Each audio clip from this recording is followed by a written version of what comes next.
Live.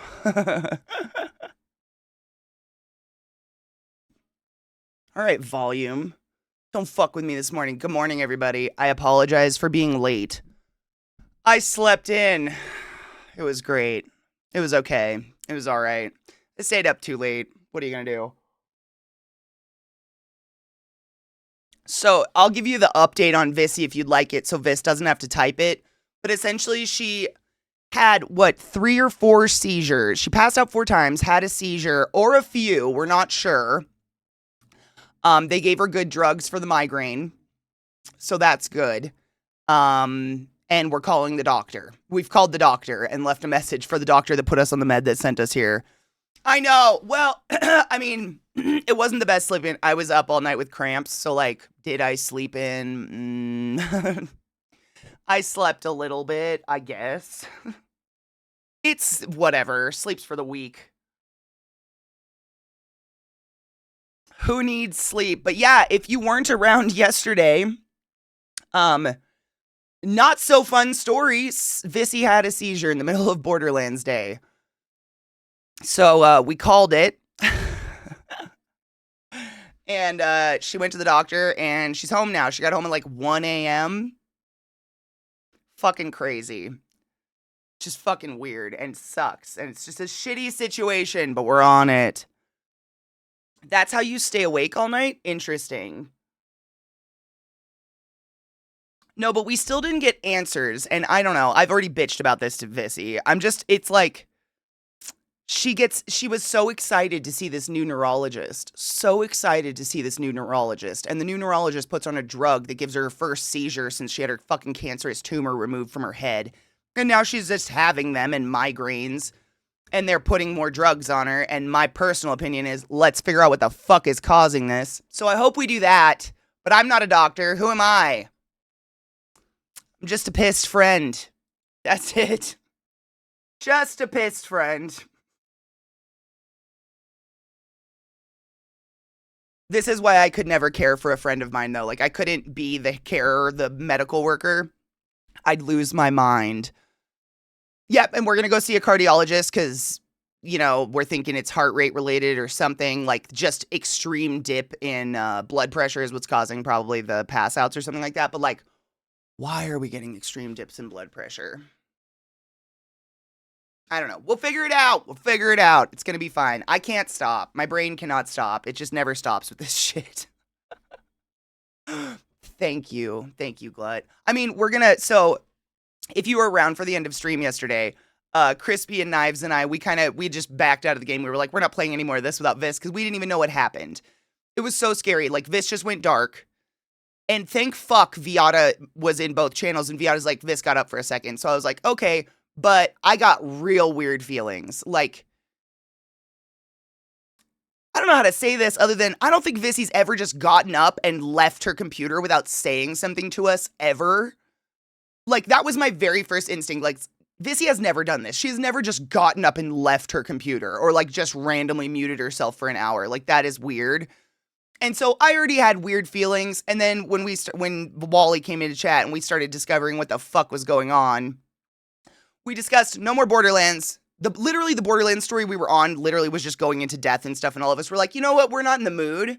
And because it's Mother's Day, happy Mother's Day, by the way, to all the moms in chat. Thank you for doing appropriate jobs of raising your children. I appreciate you.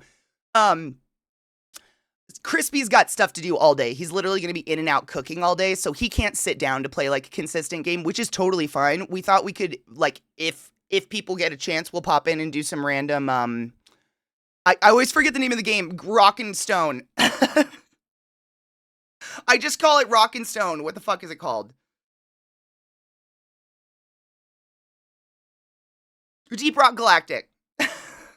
Deep Rock Galactic. Yep. I don't know why. I just call it Rock and Stone. I forget the fucking name of the game. But those are like relatively like low pressure matches, where we're digging stuff out of walls and stuff like that. So if Vissy needs to get up, lay down, get a drink or something like that, it's no pressure. She's not going to miss any story. And Crispy can get up and attend to food and moms and all of that shit. That was the tentative plan after seizure work happened. We were just like, that's a good one to just pop in and out of and do random matches. And like, If Crispy has to leave, we can invite someone else in or something. I don't know. I don't know. Yesterday sucked, Vis. I'm so stressed out for you right now. I love you so much. Not stressed. I'm just pissed off. I'm like quiet pissed. I feel seethy.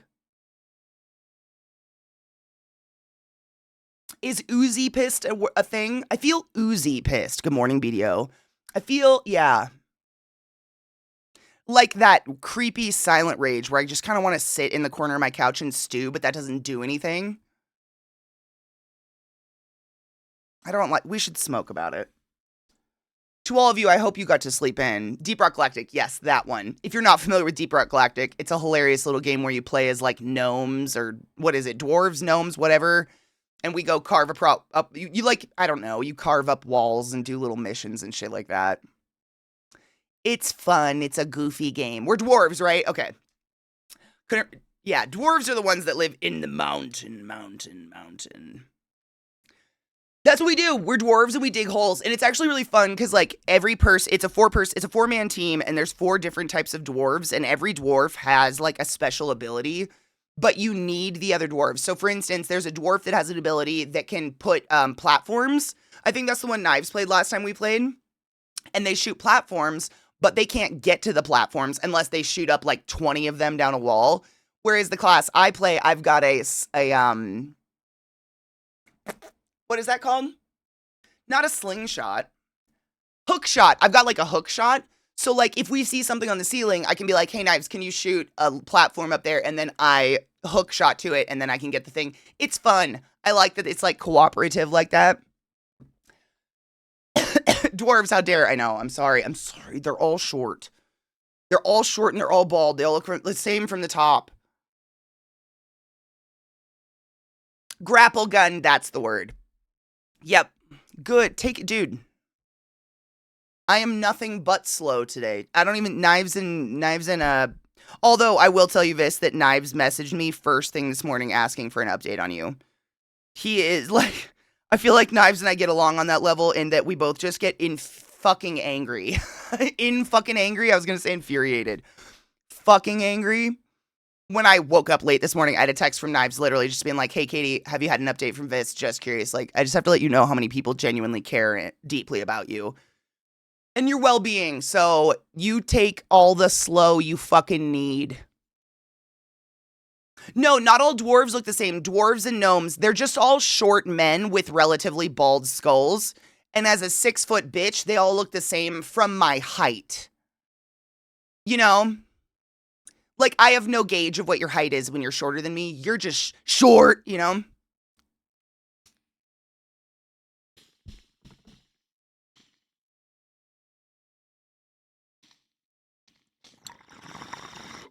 But it doesn't mean they are the same. I'm sure for short people, all you see is this. So it's fine. It goes both ways, right? Like I say, the back of my hair, the top of my head, not my business. It's none of my business. I can't see it. If it bothers you, you fix it. If you're tall enough, BDO, to see the top of my head, figure it out. Not my problem. But I'll take care of this for the tiny people. My neck. Good morning, Bolt. How are you, love? Dude, seriously, it's so bad. And I have so many friends who are like between 4'11 and 5'4. Genuinely, like most of my best friends are in this like area of short. And you know you're short. I'm not judging. I'm just stating facts here. They're tiny, like inarguably shorter than most. And it's all the same. Like they're all Vissy height. That's literally, I just gauge by Vissy. I know exactly where Vissy hits on my body. And I'm like, all right, so they're probably 5 foot. That they're travel sized, exactly. There's nothing wrong, but I do like I got a lot of tiny friends. But I still haven't this is how kind of my gauge because I know where she hits on my body. So if someone's a little bit shorter than her, I just start taking inches off or adding. But other than that, I have no idea. It's so bad.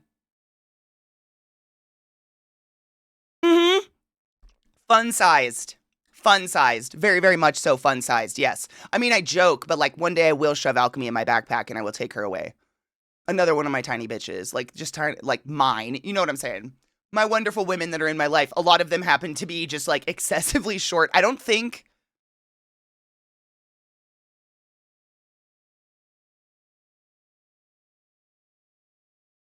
outside of our community, I don't think I know any women as tall as me. I just had that weird ding-a-ling go off in my brain. Huh. That I'm aware of, anyways. Any tall bitches? I know there's tall bitches in our community, but like, huh. I stopped growing in 5th grade. Me too. Isn't that funny? I did too. I think that's common, like, especially with girls. Like, we tend to, isn't it, if I remember correctly, like, if you're born with balls, you tend to have a giant growth spurt that's really fast, where if you're born with ovaries, it's like a slow, we just continuously grow until we hit our peak height. I think that's generally what happens. Just the hormones. It's just like more gradual. It's not like a slap, I guess. I don't know. I think that's what happens. But we have to grow boobs and shit, so. Who's higher off the ground, Vissy or your nipples?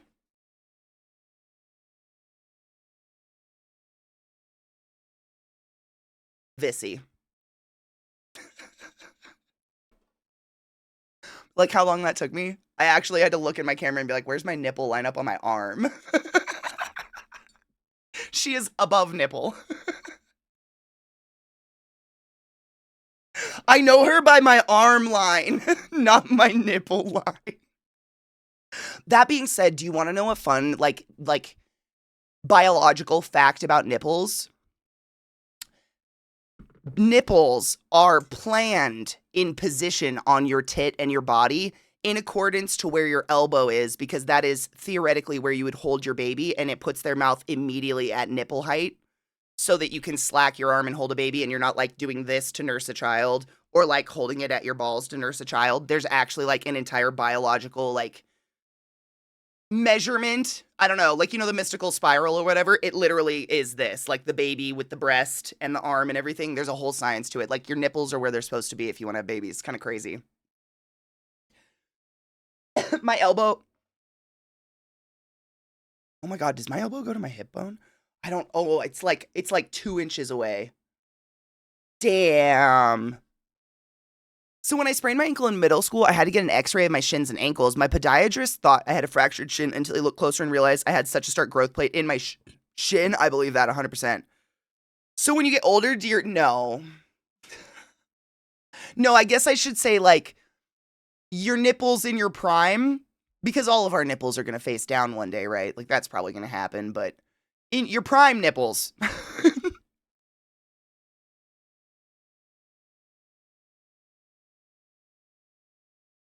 I wasn't meant to have babies, I guess. I mean, can you fathom you pregnant?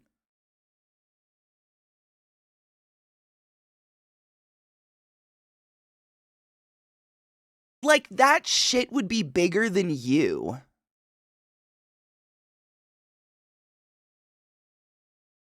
Just your torso isn't as wide as an infant. Like, where's it gonna go? Like, I feel like we're the body extremes in that if Vissy got pregnant, you'd know by the second month. You'd know in the first trimester by showing. Whereas I feel like if I ever got pregnant, it wouldn't show for ages. Because I just have so much space. But these, like, I look at my mom and I'm just like, how did you do it? My mom is like 5'5". She claims she was 5'7" at one point. She's like 5'5", 5'4". She's a tiny, Vissy's met my mom. She's not tall at all. She is a tiny woman. And both of her daughters are almost, like, I'm 6 foot. Sarah's what, 5'10", 5'11". And we were both 8 pounds, something ounces. How? Just on the topic of moms, like, thank you guys for pushing us out and teaching us how to shit in toilets. We do appreciate you. Prime nipples, do I need to reactivate them every month? Yeah, or Bezos takes them.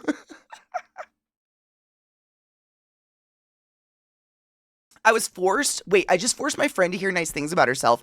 I told her she deserved to be appreciated for caring for the child she chose, not the one she was obligated to care for. I said, don't make me say nice things about you. That's what's up, bitch.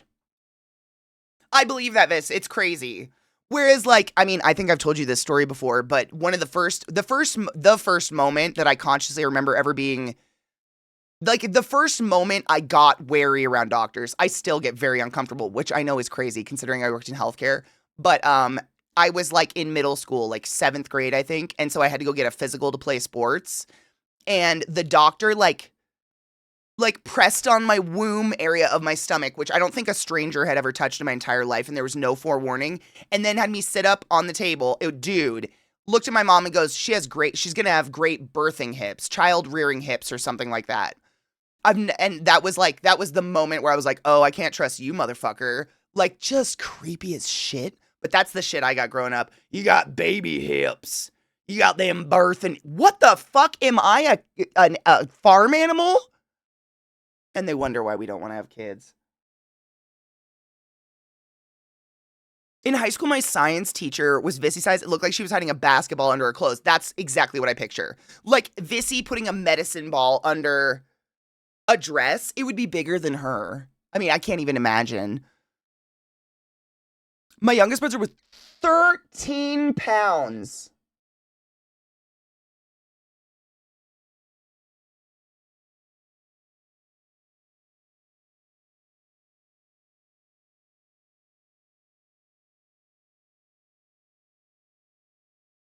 That's too big. Mate, I fucking hate, that's so stupid. I hate that. Boobs are beautiful. I just don't understand that mentality. Like, who the fuck is doing that? Who's ever been sad about a tit they're allowed to suck? I do not understand that. It's so fucking weird. I was a C-section. She reminds me of this car. I was not a C-section. My mom was in labor with me for 3 days. It was very creepy, and it made me feel very creepy. It was very creepy. I tell my mother that all the time. She was lucky. I was only 4 pounds, 8 ounces. My son was 8 pounds, 3 ounces. Yeah, I think I was 8 pounds, 9 ounces. I was not a small baby, and I don't... Oh, God, vaginas. Oh.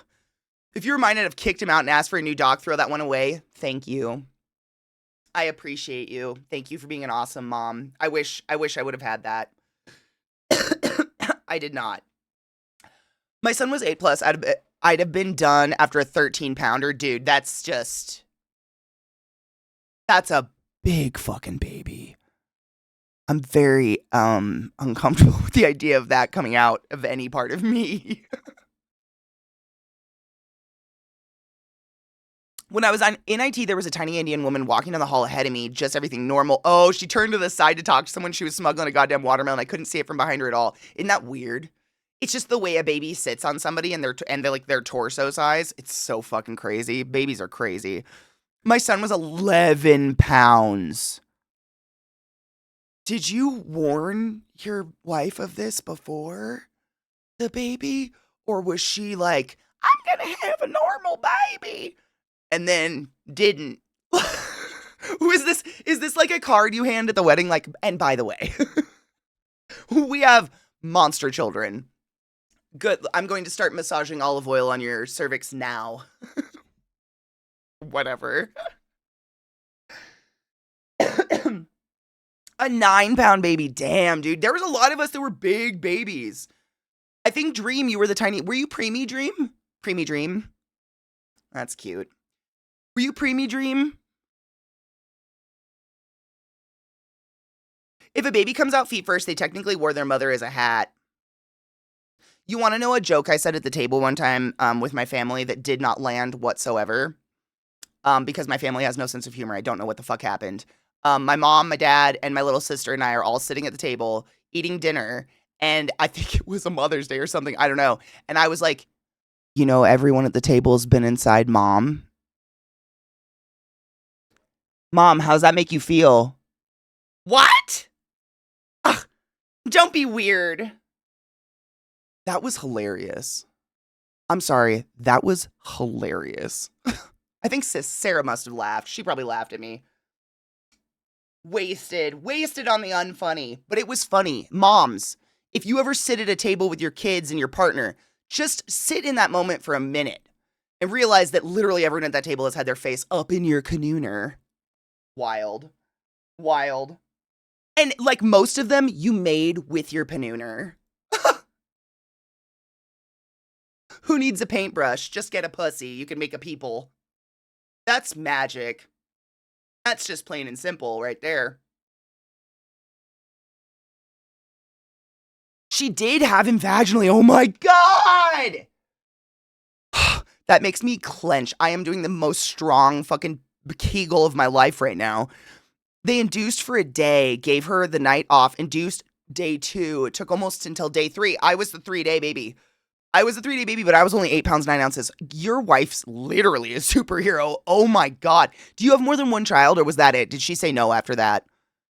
Thank you. I'm glad you guys thought it was funny. I thought it was funny. My son has me in his phone as Spawn Point. Oh my God. Cocky, you gave your son the sense of humor. I'm so happy. Not that I doubted that, but this is just case in point right there. That's beautiful. Fucking 3-day babies. Let's go. We were comfortable. Don't tell me what to do. A streamer's wife I follow had a moment. She had 2 kids and a husband. She posts, everybody in the house has sucked my tits.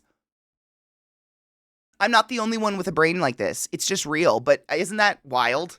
It is kind of wild. That's one of the questions that I've asked historically on Mother's Day or to mothers in chat in general. Because as not a mom, I have no concept of this. But like, as I am not a mom, I've never had kids. My body, under my control, has been nothing but a sexual object. Like if someone's sucking on my titty, it's because we're getting off together. You know what I'm saying? But there's this transition from, being a sexual object, as sexual as you want to be. I'm not saying everybody likes their titties sucked, but then going from your titties are now feeding your child. And then you theoretically wean your child, and then you theoretically go back to sexual object who likes their titties sucked by their husband, like, or partner, I should say. Like, what is that like? What is that mental hill to get over? Because I don't know. Like, I don't know. No one has sucked my titty for food before, that I'm aware of. These are things that as not a mom, I just cannot even wrap my mind around, and I'm ultimately very curious about.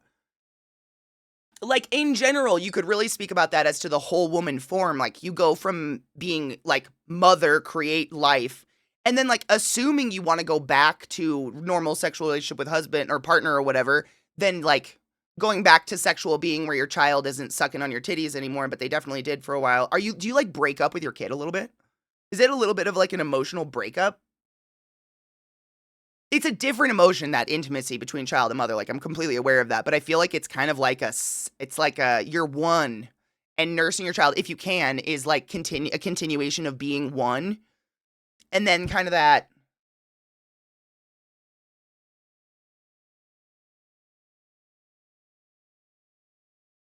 Viata, you need to give 0 apologies or excuses today, Honeybean. I love you so much. I did ask a question about childbirth and shit. You're welcome to participate, but no worries. I think you've answered my question before because I ask this every year. But like that crazy transition from being like sexual object to mother, to creator of life, to goddess, to like you are one with your child and you're nursing your child and whatnot. And then that transition back to being a sexual being again and not being that one. I don't know how to explain that because you're always a sexual being. I hope that's very clear. You are as sexual and wonderful as you want to be. I hope that's very, very clear. But do you see what I'm saying? Like, there's a point in time where no children suck on your titties, and then all of a sudden, this child depends on sucking on them titties. And then all of a sudden, they don't anymore. And that... Thank you, Viata. That's kind of what I was getting at. There is no transition. We are expected to be all at the same time.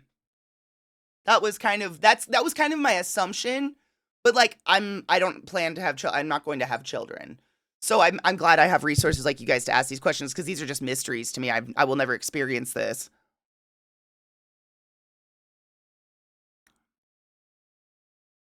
Compartmentalization, I guess. I mean, you bleed from your vagina monthly too, but still use it for sex time. Same kind of thing.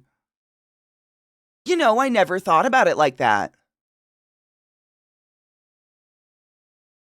Dude, Megan, side note. Oh, what movie is it? I think it's like Forgetting Sarah Marshall or something, which is full of problematic people. We don't watch that anymore. But there's like this random side couple in it that are like virgins until they get married and they're on their honeymoon. And the guy said, the dude obviously is not, it's the guy who plays Kenneth in 30 Rock. I cannot fucking remember his name. He's amazing. He's so funny. He plays the husband or whatever.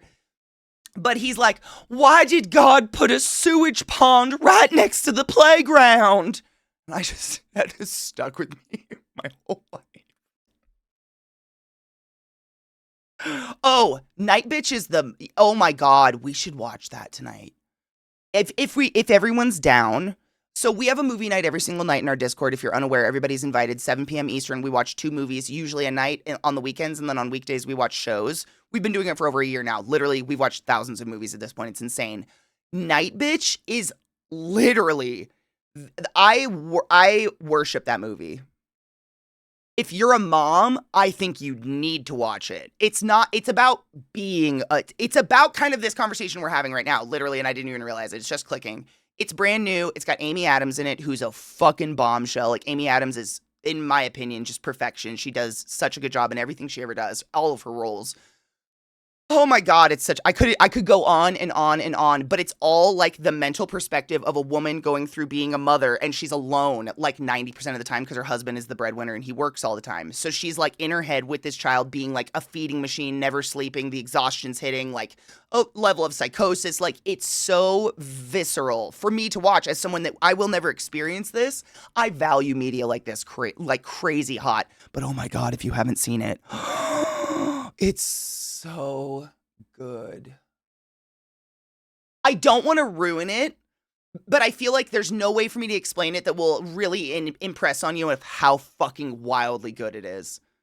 Wildly fucking good. It's like film of the year for me. That's easily movie of the year of new movies that have come out this year. And I've seen some good fucking movies, but that one, oh my God. Like, they slayed with that. It's so good.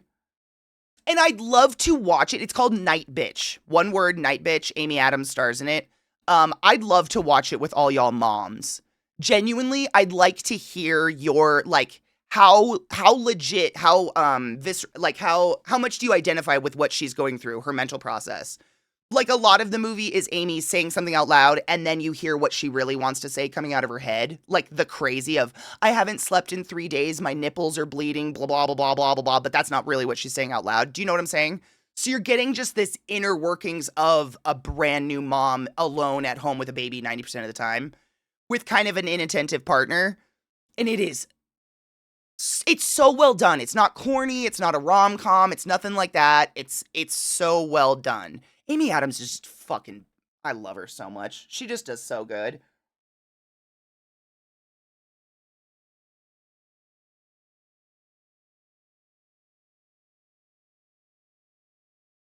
We got you, V. I have nothing, like, I have nothing planned that's triggering. I hope you're able to just chill. But I mean, it's a shitty day for you, and I understand that, and nothing's gonna make that better, but I hope you can at least zone out. We could just get really high. You wanna take an edible? I've got some left over. Same, I literally just watched it because Amy Adams. I'll watch anything Amy Adams is in. I'm obsessed. She's so fucking delicious. Everything she does. She's hot, she's wonderful, she's so amazing, but she's also just like a bang up actress. I could go off. Everything about her. She's just incredible. Crispy, good morning. How doth the cooking go?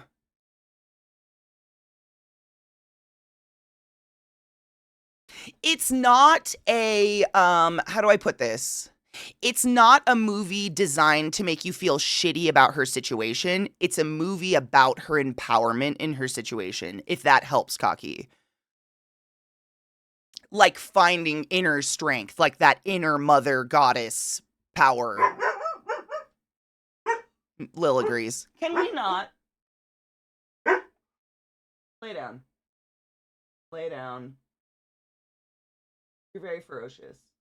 We're all very impressed by you. I know. Speaking of bark, bark, bark, bark, bark, bark, bark, bark, bark.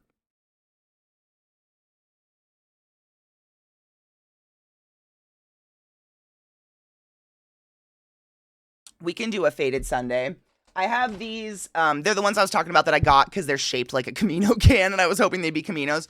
They're not sour or anything, but they're called Dialed In Gummies by Summit, the rosin gummy company. They are a hybrid, allegedly, and allegedly the strain is double cherry rum cake. 0 CBD, of course. But they're gummies, and I just suck on them. Let's go. I know. How would I know that Dad's in the house if they didn't alarm to it every goddamn day? I swear it's at the same time. It's because he's getting up to go to work. Every time. Oh, Mother, did you know? Woo, woo, woo. Oh, woo, woo. God forbid there's another human in the house. Always. She's dead asleep, and then she comes out of nowhere. And if you could see, Trick comes around the corner, like sleep in his eyes, like, what? Why are you doing this? And he looks at her and then just turns around and walks away. Because he knows it's bullshit. She's not barking at anything. Ooh, yay. Yeah, thank you for checking, by the way. These are a little sour. It's making my mouth water. Stop. How come IMBD is autoplaying? I fucking hate autoplay. There is nudity in the movie, obviously, because she's examining her post-birth body, which is a big part of what women go through after having birth. Is like suddenly they're not pregnant anymore and they have to deal with that emotionally, but also their body has changed and there's a lot of titties in it. So thank you for checking the trailer, just in case. I don't want to get in trouble for titties, but it's like, you know, the world is uptight as fuck. If we don't watch it in movie night, everybody gets a chance to watch it. It's such a fucking good movie. It's so good. I don't know. I have to say it's Amy Adams. She just does such a fucking good job at literally anything she does ever. And when I saw she was in it, that's really the only reason I watched it. And then it just happened to be a fucking phenomenal movie on top of it. Yeah. The happiness is a choice part makes me want to kill him. But I like it because it shows the turmoils of like being almost borderline a single mother. But she still she doesn't resent her child. She doesn't, nothing like that. She's still like thriving in motherhood and being a mom, you know? It's just like the true misery of, there's a scene. I mean, this isn't a spoiler. Anyone that's had a baby, I'm sure this is very visceral to you. But she goes through this period with her child where her child does not sleep at nighttime. And so she can't sleep at nighttime. And her toddler just squirms all over her face all night long. And she does a really, really good job at that representation of that pure, visceral form of exhaustion where, like, nothing is making sense anymore. You are running on just animal instinct of just move forward, step, move left, step, do this, feed child. Like, that's something I can really, I mean, not having a baby on my face, but that visceral level of exhaustion, and then just adding on top of it, like, no, you don't get to, like, you don't get to sleep when it finally happens. You have a child. Like, it's really well done. I don't know. Does she kill her husband? I don't know.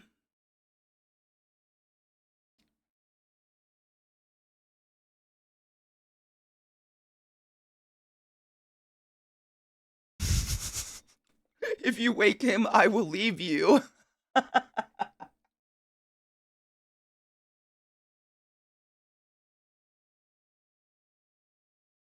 First solid food in days, you can do it. Chew it a whole bunch. Digestion starts with the nose. Seriously, what we do in the hospital sometimes with people that are just starting out back on solid foods and whatnot after being nauseous for an extended period of time, smell a cracker. That gets your salivary glands going.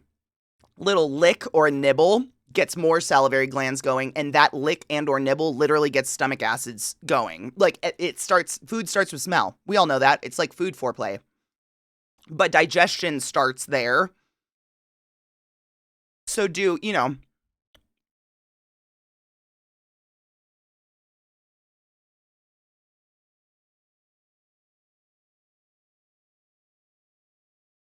that's not a good list, Glut. I don't like that.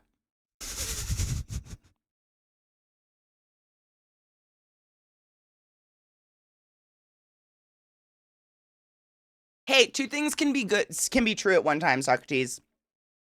Unfortunately. I told my ex if he woke up our son, I told him, quote, I will make sure they never find your body. Damn. Damn. That's some serious. I mean, I appreciate it. It started kind of meh, but when I hit that, I'm just like, why do I even bother? I know. I do it all the time. It happens to me with music and movies where I'll really enjoy a movie and I'm trying to think like, what is it about this movie I like? And I'll Google like, what are good movies? Oh, you know what I get? This this is what I used to. This is what the problem I used to run into. That's very very similar. I would get super high, and then I would get on the Googles and say, what are great movies to watch while high? I bet you can guess the results I got were not what I was looking for. Like, I was looking for, planet Earth. Something glorious. I don't know, magical, colorful. Literally, not kidding you, Requiem for a Dream was on there. Not even a joke. Requiem for a Dream was on there. $1 Million Baby was on there. Me, ClassyKatie. I'm here to tell you, do not watch that incredibly high. What? What? Those lists, they suck. Who the fuck is curating those lists? Those are movies that are hard to watch regardless of what you're on, and then you're going to suggest them to people that are high out of their mind? What? This was back when I lived in Baltimore. This was before the days of AI. They have always sucked. AI is not making anything better. We have a new scapegoat. I used to do this way back in the day. I had to find, like, I didn't know what I was looking for, but what I found was what I was looking for was, like, Bob Ross, Planet Earth, shit like that, where it's just, like, zone out and be high and listen to something calming and see pretty nature and whatnot. Or, like, Blue Planet or something. But they either give you those horribly depressing art house movies, like Requiem for a Dream or something, or they give you, like, How High? Okay. Those are funny movies, but that's not it. Those are just funny movies. You know what I'm saying? I make a point never to click on anything that says BuzzFeed. BuzzFeed is such garbage.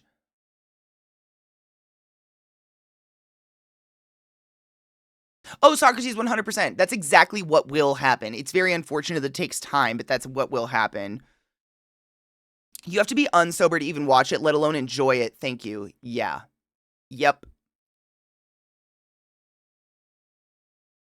More like well, a series. I mean, now that we have that option, I mean, I'm talking back before Netflix. You know, that's when if I wanted to binge a series, I had to go buy the DVD set. Or just wait for it to come on like USA or TNT or something. Dude, Where's My Car? That's another one, absolutely. There's like a whole slew. I don't really watch these movies, like these movies about stoners, because they're what, I don't know. I guess maybe this is like a pretentious side of me. They're not what we are. At all. They are such a shitty representation of people who smoke pot that like they're funny and I appreciate them for what they are, but they're so bored, so unrealistic. I know a lot of potheads, and I'm gonna guarantee they get up and walk around and clean more than most of the sober people I know. Like most potheads are potheads because they're anxious beyond reason and they're just slowing themselves down a little bit, but they're still. You want to know what I did after stream yesterday? Sat down for 5 minutes and realized, you know what I should do? Gut my fridge and clean the whole thing. So I did that until 9 p.m. Like, I took out all the shelving, soaked it in my bathtub. Like, that level of cleaning the inside of my fridge. I don't know. I don't know any couch lock motherfuckers. It's exaggerated and overdone, and it makes us seem like idiots. And again, I'm not just saying this as a stoner. I know a lot of stoners who are borderline genius. Everybody's goofy all the time. It doesn't mean we're high. I don't know. I get a little bitter. I get a little bitter towards them because I'm just like, why? Someone's gonna watch this and be like, oh, if my kid does weed, they're gonna be a dumb, drooling sack of shit with Funyuns doing nothing with their lives. I'm sorry, I smoked pot all through medical school. Did great, by the way, so you can't generalize one experience, but, like, you can't generalize one experience, right? It's probably safer to generalize the real human over the movie, but I don't know.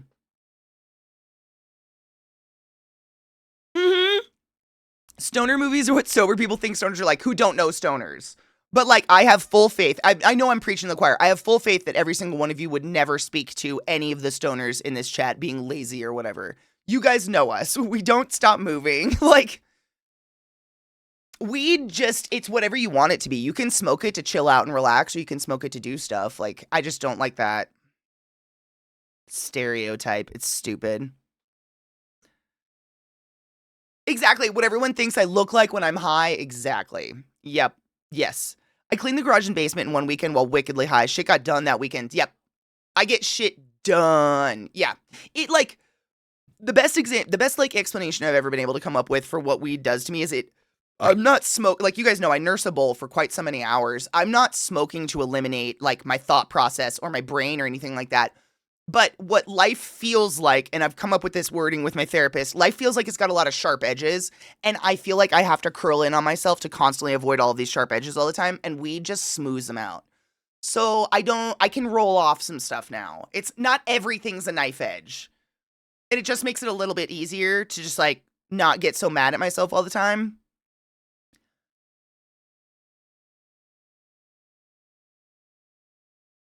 You got me with Satan burrito. I've become more productive since I started smoking again, mainly because I'm not in so much pain. And that's another thing. I get paralyzed by my own brain, and weed stops that paralyzation. And again, I'm not one of those people. I know I say this all the time. I don't believe everybody needs to smoke pot. I don't believe it's a cure-all, be-all. It is a medication for a lot of us. It does not mean it's going to do anything for you. But for me, I have found absolutely similar, like, when I'm sober, my brain is just on fire, and I don't know how else to describe that. Like, it is just firing off a million miles an hour to the point where I get paralyzed by decision, and I end up sitting around for 3 hours and doing nothing. As opposed to, like, getting a little high, smooths those corners off, and I'm not paralyzed by decision, and I'm able to make a list and realize there is no priority to this list. Whereas without weed, it's, what one do I do first? I don't know. If I do that one first, then I have to do this one first, and then I have to move this one up here, because if I do this one, then this one's going to be ruined, and I'll have to do it twice anyways, and then I have to move this, and then you just end up sitting and doing nothing. You end up abandoning the entire project. Versus weed makes me realize none of this is a priority. Just fucking get it done. And I do. And then it's fine.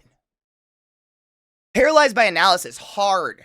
That brain circle of just like, I need to take a shower. If I'm going to take a shower, I should work out. But if I'm going to work out, I should probably clean the house first, because I don't want to use up all my energy working out. So I should clean the house. If I'm going to clean the house, I need to go to the store and get floor cleaner. If I'm going to get floor cleaner, I might as well get Windex and Clorox bleach and Comet as well. And if I'm going to get Comet, I'm going to get some Drano, and I have to do the Drano first, because that has to sit for 15 to 30 minutes in the toilet and the sink and the shower, and then I have to run the hot water in those, and so I'm going to have to wait. Oh, should I do dishes and laundry before that? So I get dishes and laundry done, so those have hot water coming through, and then the hot water I have to drain through the drains with the Drano will be done, and then once the drains with the Drano are done, then I can start working on the kitchen, and then I open the fridge and realize there's something poured down the back of the fridge, and suddenly I'm emptying the fridge, I've torn every single shelf out of it, and I'm bleach cleaning them in the bathtub, and I have no idea where I started. Like right now, or in this situation, I have no clue. Where did we start? What even started? Why am I? Oh, I wanted to take a shower, but now it's 9:30 p.m. and the fridge is spotless. What? When you sit back and look at the way you function, you're like, wow. Can I say I'm high functioning? Am I allowed to say that? I don't think so. I don't know if I'm allowed to say that anymore. Life is very sharp, and it's very fucking loud. Like, just in general, the world is loud, and I feel like every single technological advance gives people another way to scream at me. It's just another avenue. I have nowhere to hide. Like, if I get a message on one platform and I don't feel like responding in that time, and I go somewhere else, someone sees I'm online and they message me there. The exact same, oh, hey, this is a thing that's super unimportant, but I see you're here, and I'm narcissistically obsessed, and I need your attention right now. And so then I feel like I can't go anywhere, and I'm not safe. And when I smoke weed, I just scroll right the fuck past that message. I'm relaxing. You know? It just softens the shit, because the shit is loud. Everything is so loud all the time. Constantly. I look up otter videos on YouTube for highness. It usually takes me down to cute animal rabbit hole. Oh, I love that. Kitty, get out of my head. I will not. It's fun in here. It's warm and snuggly. You have to think through every single fucking step. And then, like I said, now it's 9:30 at night. and the kitchen is spotless, and you have no idea how you even got here until this morning when I'm like, oh, wow, yeah, I needed to take a shower. But if I'm going to take a shower, I need to work out. And if I'm going to work out, I need to put the treadmill down. And there's some things on the treadmill. So I need to move those things off the treadmill. And then I should probably dust the treadmill. But oh my God, once I folded the treadmill down, I noticed those cobwebs in the corner of the ceiling. And I better get those. So if I fold the treadmill up, I can climb on top of it and get those cobwebs in the ceiling. And then I realized the top of the windowsill is literally a thick ass coat of fucking dust because I live in the goddamn desert. So then I have to dust that. But I realized I didn't get any Windex when I went to the store. So I go to the store to get Windex. And if I'm there, I might as well get some Comet and do the sinks as well. So when I get home, I sprinkle Comet in the sinks so that can soak before I scrub that. And then I start, working on the windows. It's just and you've still not taken a shower or worked out. But the weed makes it so like that. Just go work out. Just get on the fucking treadmill. It's great. I like that. I like that better. It's fun. It's nice to just like be able to do something and not think about 5 million steps first. Not like this. To all the moms out there, regardless if you're spawning the parts of your family or from your own bits, you're fucking amazing and loved. Amen and hallelujah. Cheers. Dude, I so appreciate being able to come here and know that I'm not less than in my profession simply because I smoke. Bitch, you know my opinion on that. But if you and I are less than for smoking, what does that make all the raging alcoholics we work with? I'm so tired of the weed stigma. Hate it. But it's so normal to go home and polish off a bottle of wine or have 3 scotch before you go to bed. I have no problem with you having a drink, but I'll make it a problem if you want to make a problem about my bong. Ow! Done. I want my finger back. Speaking of the treadmill.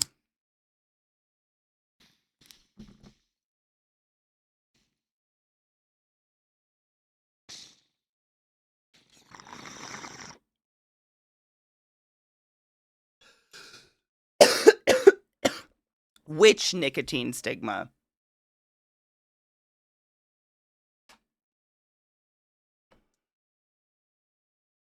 There's a lot.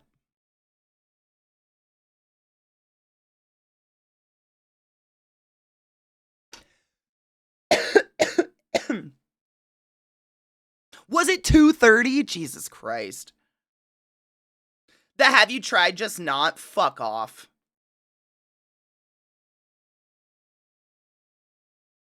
That's what I have to say to that. Fuck off. I would not waste my life minutes even having a conversation with that human anymore.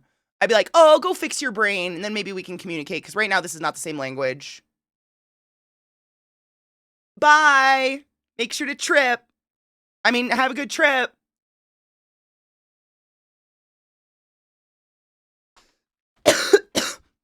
I have had more than this many, literally more than I can count, heroin addicts tell me it has been more difficult to quit cigarettes than it was to quit heroin.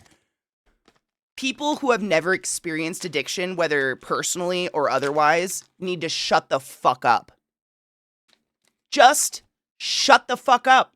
Literally the most effortless, easiest thing you can do is unplug your goddamn keyboard and shut the fuck up. Addiction's horrible. Like, how dare you speak on that? I get very angry about that. Yeah. It's so easy to shut the fuck up. You don't need to say anything, ever. You don't need to speak. And half the time, people are grateful when you don't. More than half the time, I'd say, people are grateful when you unplug your fucking keyboard or shut your fucking mouth. I'm sorry, I get very angry about this. I worked in addiction centers, and I have a lot of addiction in my family. Shit is gnarly. How dare they speak on that? Period. You have nothing, absolutely not. I get pissed about that shit. Seriously, also chronically, yes, the amount of serious alcohol withdrawal patients that I see come through the ER is borderline scary. It's very sad. And there's so much stigma around asking for help because people are judgy assholes and say horrible things without thinking. Just unplug your keyboard. Or maybe type everything in Word document first, read it out loud to yourself, realize how stupid you are, and unplug your fucking keyboard. I don't know. I just hate that stuff a lot.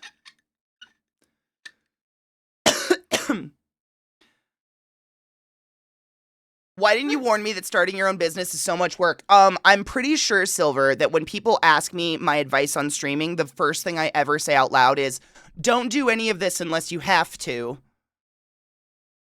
I don't know what's a better warning.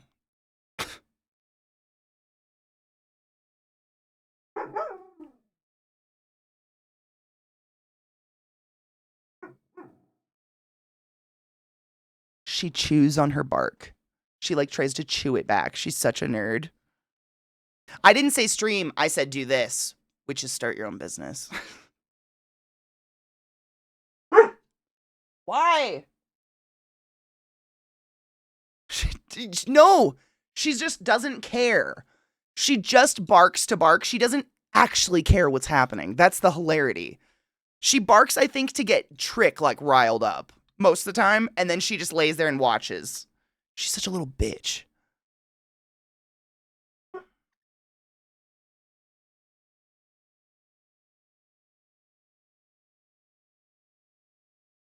Phoebe, right? Exactly. Like I do not pass judgment on a life I have not led. And addiction. How dare you? Saying, have you just tried quitting cigarettes is like telling someone like me, haven't you just tried calming down? Can't you just chill out? Have you just tried relaxing? Ah! No, never. In all my 93 years on this planet, I've never fucking tried relaxing. What? I can't with that. It's idiotic. Like, I just wouldn't honor that person with further conversation because I have better things to do with my life, like talk to intelligent human people with brains and empathy in their heart. My God. Yeah, can't you just apply yourself more? Have you tried? Have you really tried, though? An unleaded life, yeah. Oops. Found that brain cell. Yeah, have you tried minding your own fucking business? Great idea. That's what I would say to them. I don't know. You set me off. I mean, I have too much empathy, I feel. Like being a respiratory therapist working in healthcare, you end up either numb or too much empathy, and I just can't with that. I have no tolerance for that bullshit. That's when the angry twitch, I know, where it's, I'm relaxing. These dumb motherfuckers who say things like that are afraid of doing real work. They know that simply shutting up and loving people is the hardest thing you can ever do. I do have to ask, who pissed Katie off? What?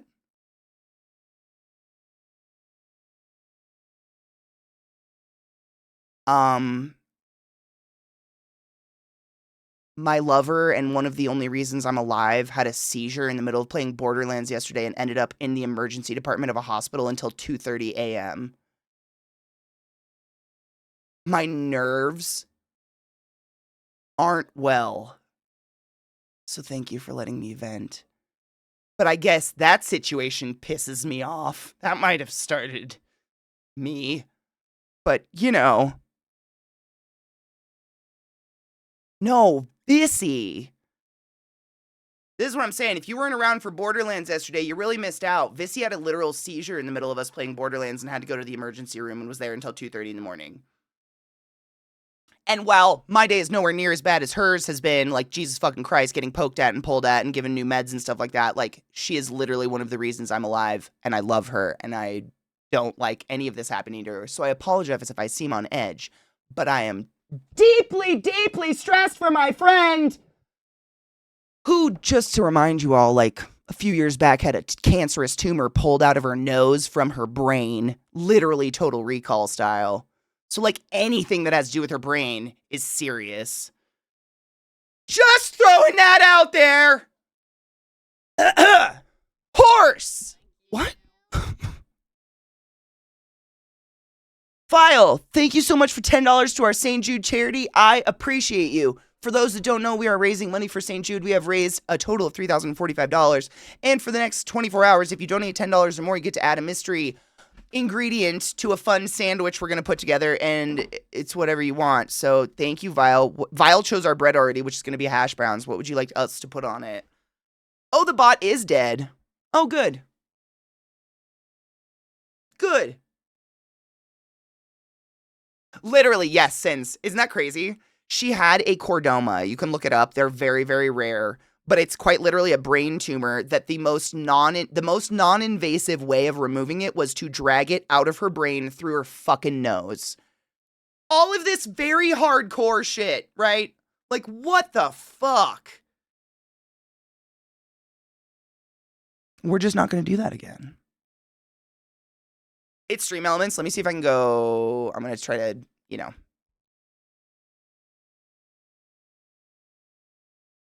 Disconnect. It was being weird yesterday, wasn't it? Wasn't it kind of being funny?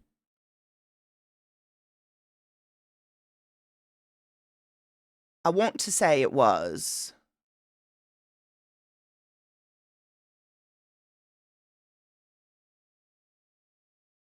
Sins. Just being here, literally, like, I feel like I say this too often, but it sounds corny. One of the number one ways you can support an active charity in someone's channel is by being a viewer. And it sucks. But the way that channels on Twitch get visibility and new followers and new viewers and potentially people who are looking for a St. Jude charity to donate to is by viewer numbers.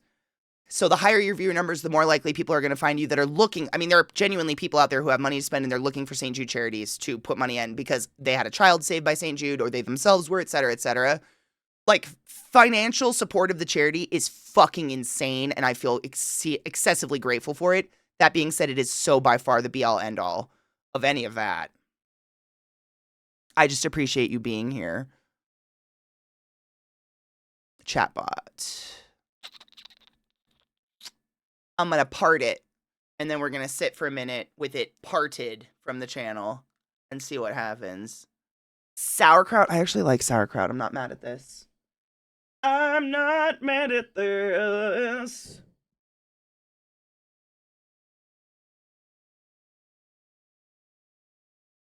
I just removed and re-added and nothing. Cool. So maybe it's actually dead.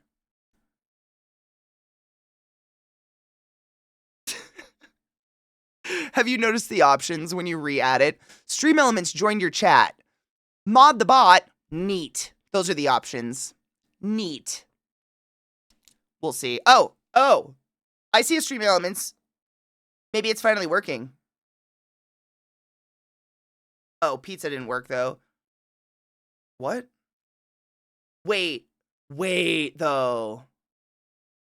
Is my bot, like, wiped or something? Because that'd be fucking weird. No, it is not. No, I see all the commands. We're fine. We're fine. All the commands are there. Yep, all the commands are normal, right? Yes. Yeah. Custom commands. Yes. Okay, those are still there. So the bot's just being weird. I would have, you know, it's honestly making me think I need to make a backup of this.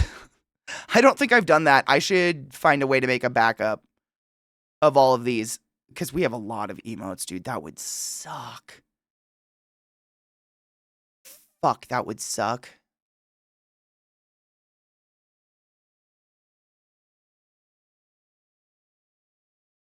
Fuck, that would suck. No, they're still there.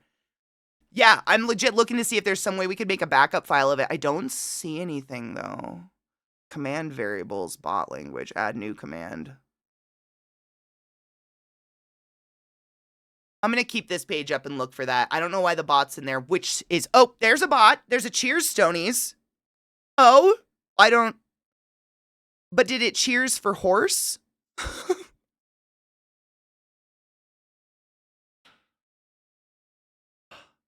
Oh, is the bot, like, catching up from this morning or something? Because it's doing a lot of cheers, and I don't see any of you saying cheers. It's catching up, Vis. I think you're right. It's, like, super delayed catching up. Oh, bless it. Sick. I mean, it's... Hopefully it catches up all the way. I'm so sorry about our bot being weird. But I can... So I'll read it off. I have my list right here. So on Faded Friday... we, similar to our mystery sandwich that we were putting together, we put together I don't know what else to call it, the mystery pizza. where each one of you who donated $10 or more got to choose an ingredient of your choice to put on a pizza. And that was madness. We had to literally close it at the end of the day because any more ingredients would have made this impossible to even create. It would have just been so massive, not even a pizza anymore. And so we're doing the same idea for a sandwich because why not? It's fun.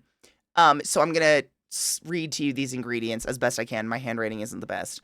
We have the sauce has to be mayonnaise based. That's absolute. That was one of the first things that was put on by Knives. Thanks, Knives.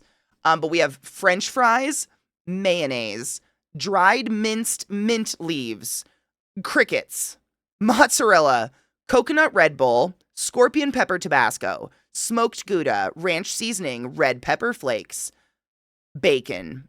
I'm okay with that. Olives, canned peaches, arugula, rainbow sprinkles, cheese curds, baked beans, green olives with pimento, infused ingredient of my choice, doner meat, like doner kebab meat. It's delicious. Don't worry. It's one of the best ingredients. I say that every time because I'm genuinely excited to just eat some of that. Imitation crab meat, honey, love, cheese choice. So we got to choose a cheese that goes on it, and then melted chocolate. And then one of the requests was we actually have a second pizza that will be our cleansing pizza. So just like a good fucking pepperoni pizza to have afterwards to remind our bodies and souls what pizza should be. And I thank you very much for that because that's going to be a fucking treat. But this is going to be that's that. I know, right? So just to give you examples of inspirational things you could add to our sandwich if you so wish. So far, it is the bread is going to be homemade fried hash browns. Like 2 big ol' hash browns, you know what I'm saying? And then the 2 ingredients we have are sauerkraut and smoked cheese, which I'm not mad at either of those ingredients. Hey, she's catching up. Maybe we'll actually get this there.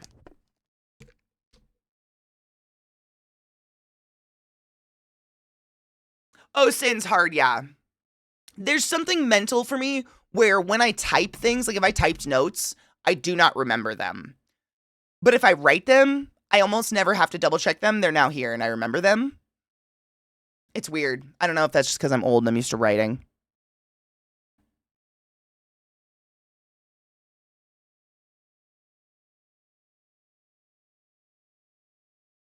I can probably find cheese curds.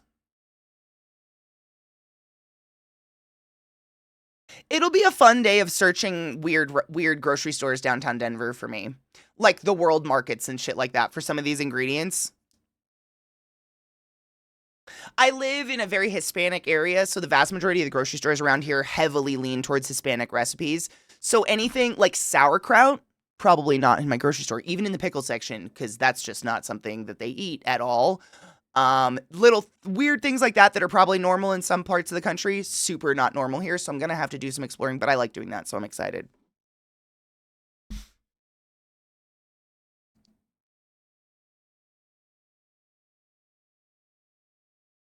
Okay, so Vile, this is how do I put this? So Rod said he would eat an entire slice of the monster pizza if we raised $3,000 total, which we did, which is incredible. Crispy's idea is that we're going to end up making 2 pizzas because there's so many fucking ingredients. It literally is impossible to make into one thing. I don't know. I'm trusting. I would have literally just thrown everything on and done my best to eat it. I have no idea. If anyone has a problem with that, I'm just going to take 2 slices of them and mush them together like a Sammy Sam, and then we'll eat that, I guess.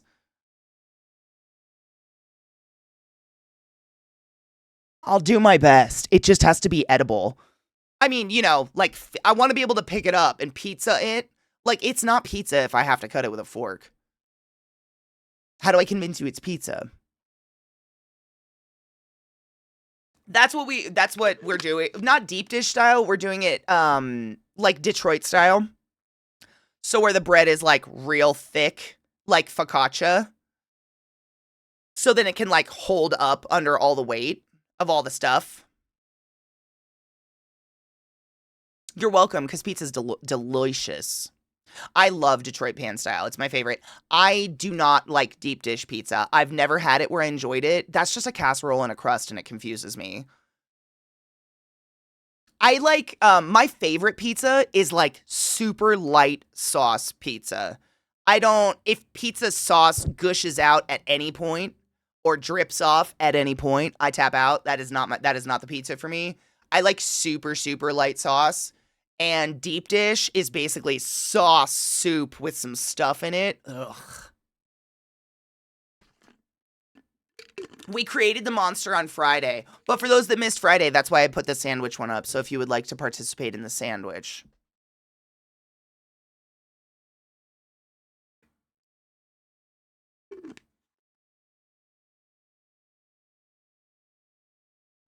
I'm probably going to call for dinosaurs. There's a few ingredients on there I don't think I'll be able to not want to puke after eating. But I'm going to give it my damnedest.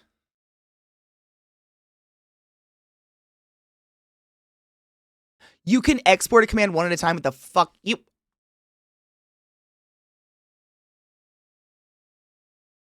What if I just copy and pasted the whole page? Would that be weird? What would happen?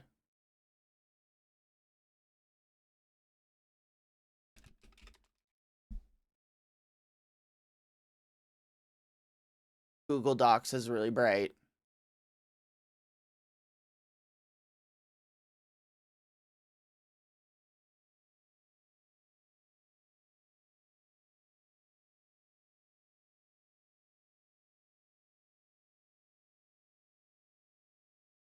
The format is fucked.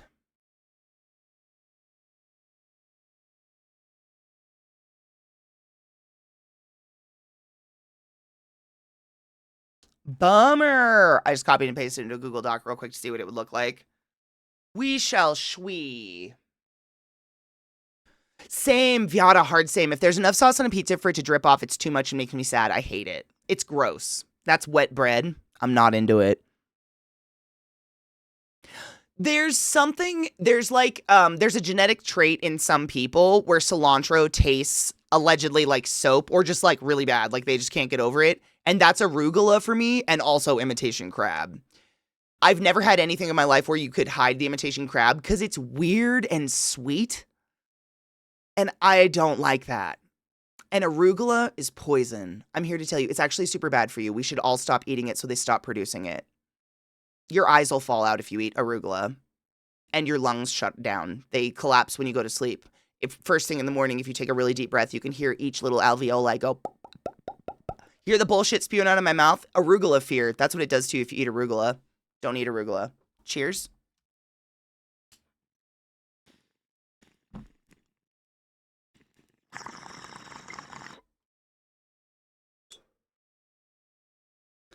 Vile, I'm here to tell you that arugula literally is the reason for every single problem in your life. Name one. It's arugula. Arugula makes your palms hairy. It makes you lactate for no fucking reason. Gives you impotence, ED problems, makes your ears fall off, your hair fall out. It's crazy. Your chode starts to flake, but you won't know it. A partner will have to tell you about it. They'll look up at you and they'll have flaking chode on their chin. They'll be like, why is it flaking? Arugula. Crazy, right? Isn't that weird?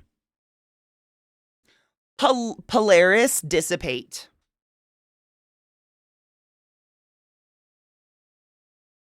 There sauce on pizza will 100%. Like it's not pizza. It's cheese bread if there's no sauce on it.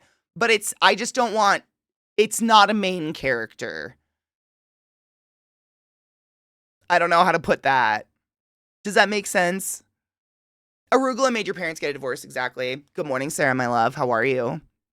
I'm a medical professional and you can't lie on the internet. Do you wear glasses? It's literally because of arugula. It literally disintegrates the cones and the rods in your eye. And your eyes are just going to get worse and worse. Arugula. Isn't that weird? It's crazy. Did you have to do taxes this year? Arugula.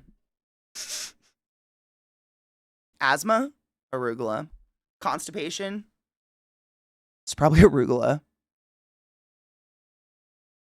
Have you got dandelions growing in your perfect lawn in your front yard that are just driving you crazy? Arugula.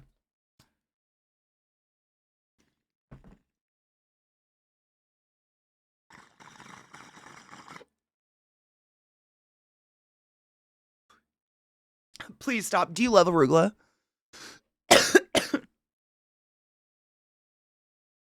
It could be why you're getting upset right now. I'm just saying. Tammy, arugula. Crunchy dirt water. I know. I say it's so weird. I've tried to get over it because it's pretty. Like, it looks fun on a pizza or whatever in a salad or, there's a lot of places around here that put it on pizza and stuff. And it looks theoretically like I should love it. And I don't know, something about it I don't love. Is it? I'm going to say, is it an herb? Is arugula technically an herb? What's the difference between an herb and a lettuce? I don't know. Like, when does it become a lettuce? Me too. I was thinking it's a lettuce, but now I'm like, is it an herb?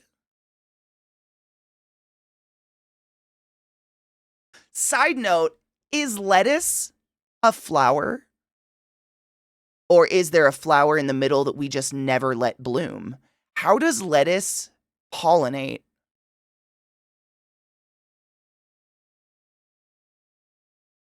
It's a lettuce. Okay, wow. I'd never thought about it before. That kind of blew my mind there for a minute. I didn't know. It's a lettuce. It is. Okay, I wonder what the difference is. I don't know what the fuck the stipulation is on that. All leaves, like a lettuce or a cabbage, like the ball. Is there a flower in there that we just never let bloom? Is there a lettuce flower? Has anyone let lettuce go to seed?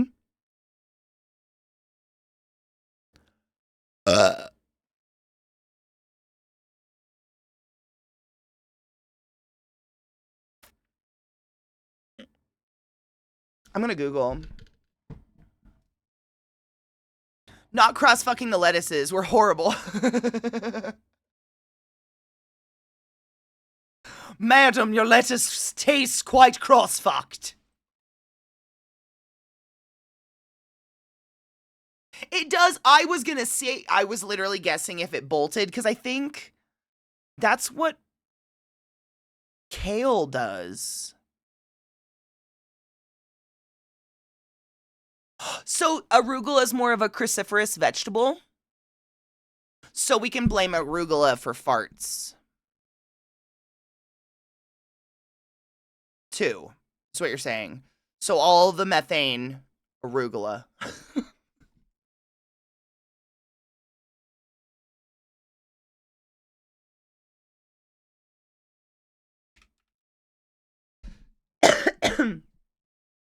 Farts are only funny if they don't smell.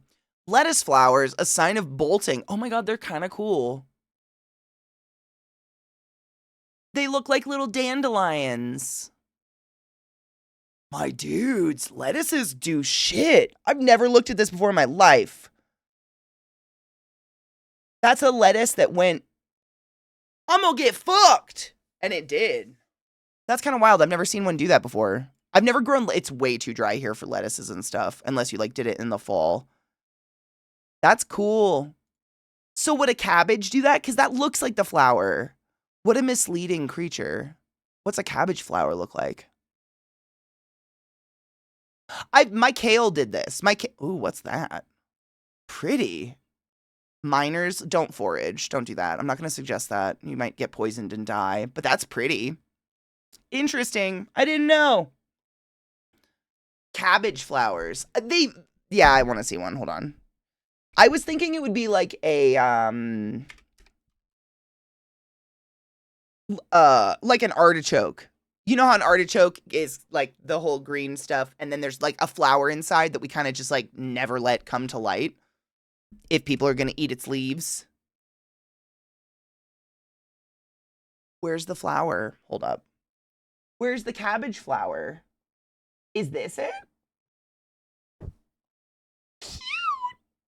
Look at it doing its best. They're like a giant thistle, aren't they? The artichoke flowers, they're super pretty. I actually love eating artichoke hearts, which I think is like the flower, and I feel kind of like a heathen, but they're super tasty. I mean, I think this is a paper flower, ma'am. That's just cabbage. Cabbage flower.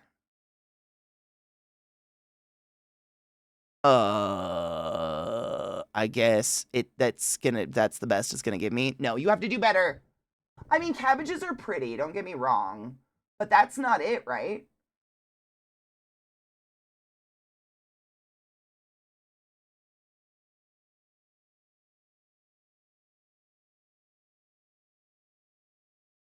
It's gotta shoot up like a lettuce, I would think.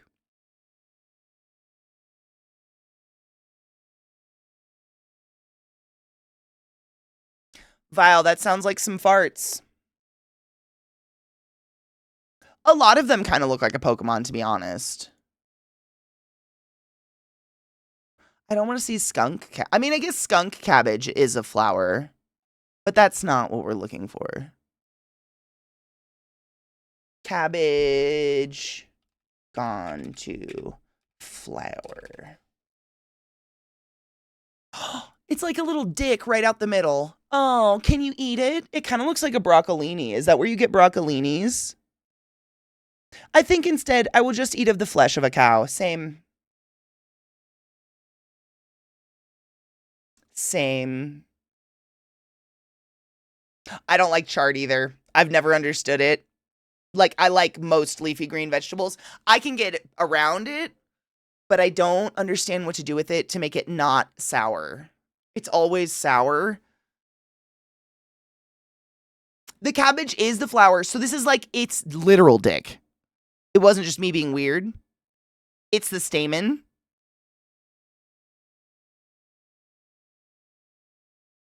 Wow, you let it just sit long enough and it's gonna get a lot of dicks. Imagine, if your hard-on lasts for 4 hours, you might sprout a new one.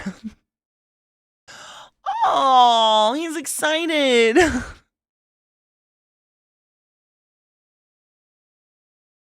Maybe pig or chicken if I'm feeling wild.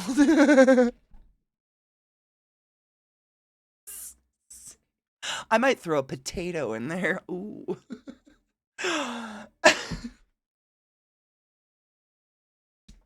Oh, anyways. Oh no. We unplugged.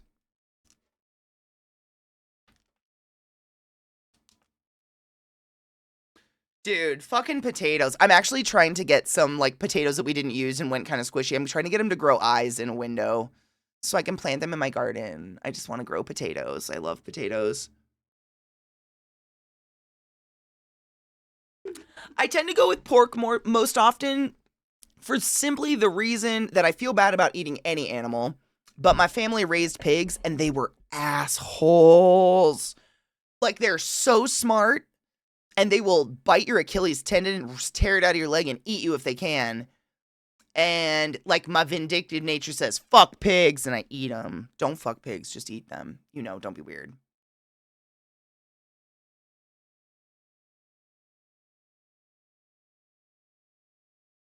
I love cheesy. Dude, why is fat and starch so good together? This is an animal farm.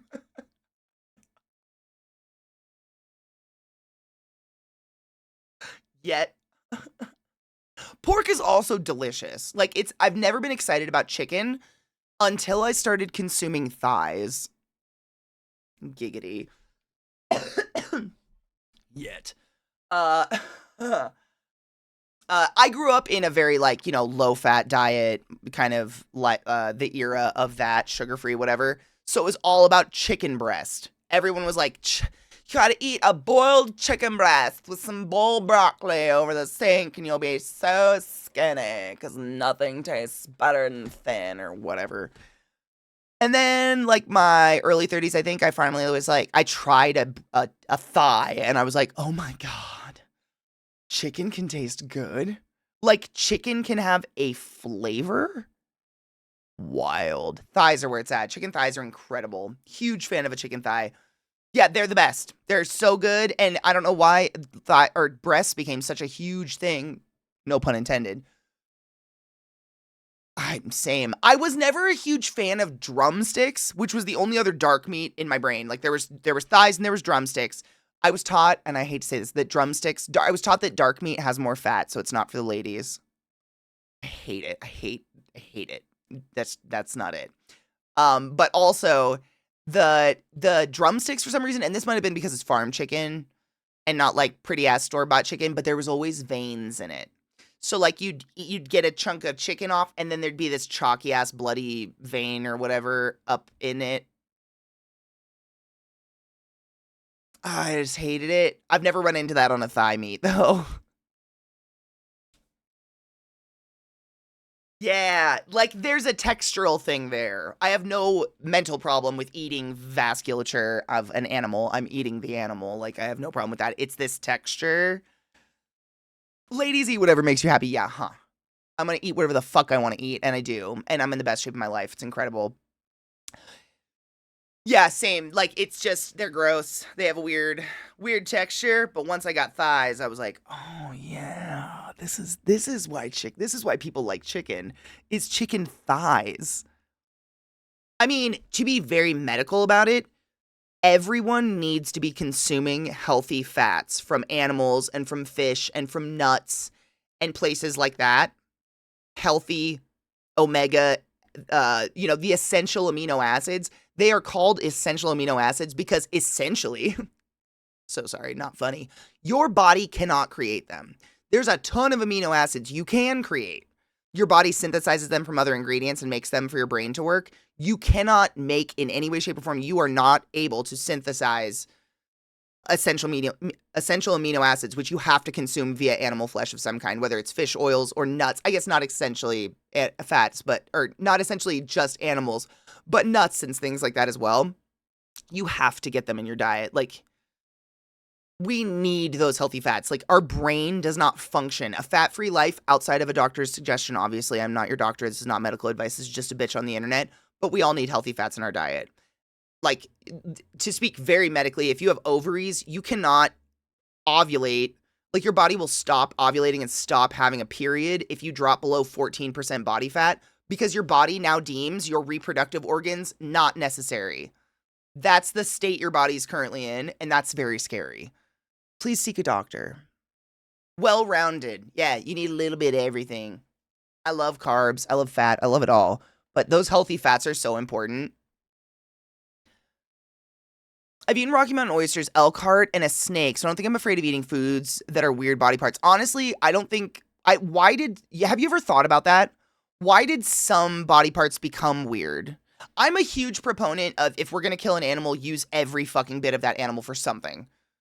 Like down to those bones better be making stock or broth for something. Like if we're taking a life, use it all. There's someone who will eat it. It doesn't have to be me. I don't have to eat snout, but there's someone out there who loves head cheese. They could do that. You know? Like, I grew up with farmers. My whole farmers and hunters. I was gonna correct myself, but they were kind of farmers too. We had pigs and stuff. But hunters on an Indian reservation. So they bow hunted, and that's how they treated the animal. It was very much like it was a sacred experience. You know, you went out at 3 a.m, sat in a tree stand for hours, hunted your deer, my dad would hunt a deer for weeks, the same deer, just to make sure, because if he was going to take a doe or something, because you can with a bow, just to make sure that doe didn't have babies. Hunt it for weeks, making sure that doe didn't have babies, or that stag wasn't protecting a herd or something like that. Like, it was a big thing, so that probably rubbed off on me in a certain way. But it's a life. Like, I just don't understand why we have such an excess of food and such a food shortage in people's homes. Like, that balance of we produce more than we need, but people are still starving is really fucked up. And most of this ends up waste and just ends up thrown away. I think that should be illegal. It's really gross. I think use every bit of it. Try. Nuts, breasts, and thighs. I love them. Not breasts. Chicken breasts? Seriously, chicken breast is so fucking boring. I've never been excited about chicken breasts in my life. Organs are weird. It's in whole form and not just skin for sausages. The weird metal blood taste from most of those, or texture.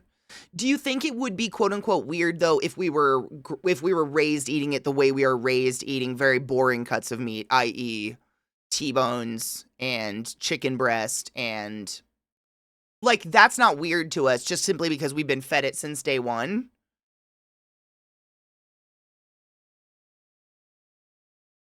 I don't know. I love tongue.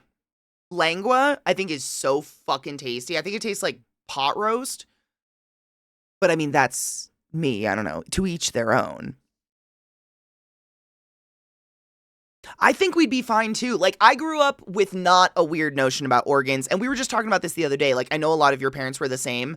Like, gravies, stuffings, or dressings, however you describe it, anything like that. It was always made with chitlins, right?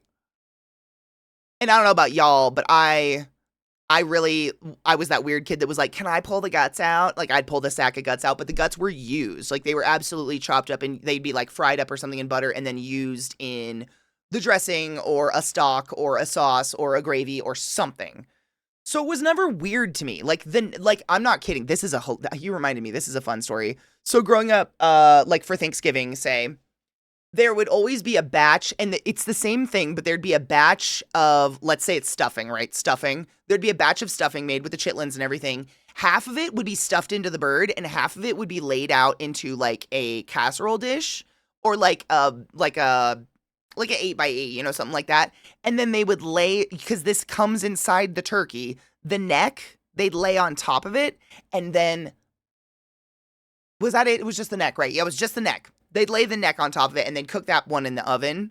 So there was stuffing that came out of the bird and then dressing was that, but it was the same thing.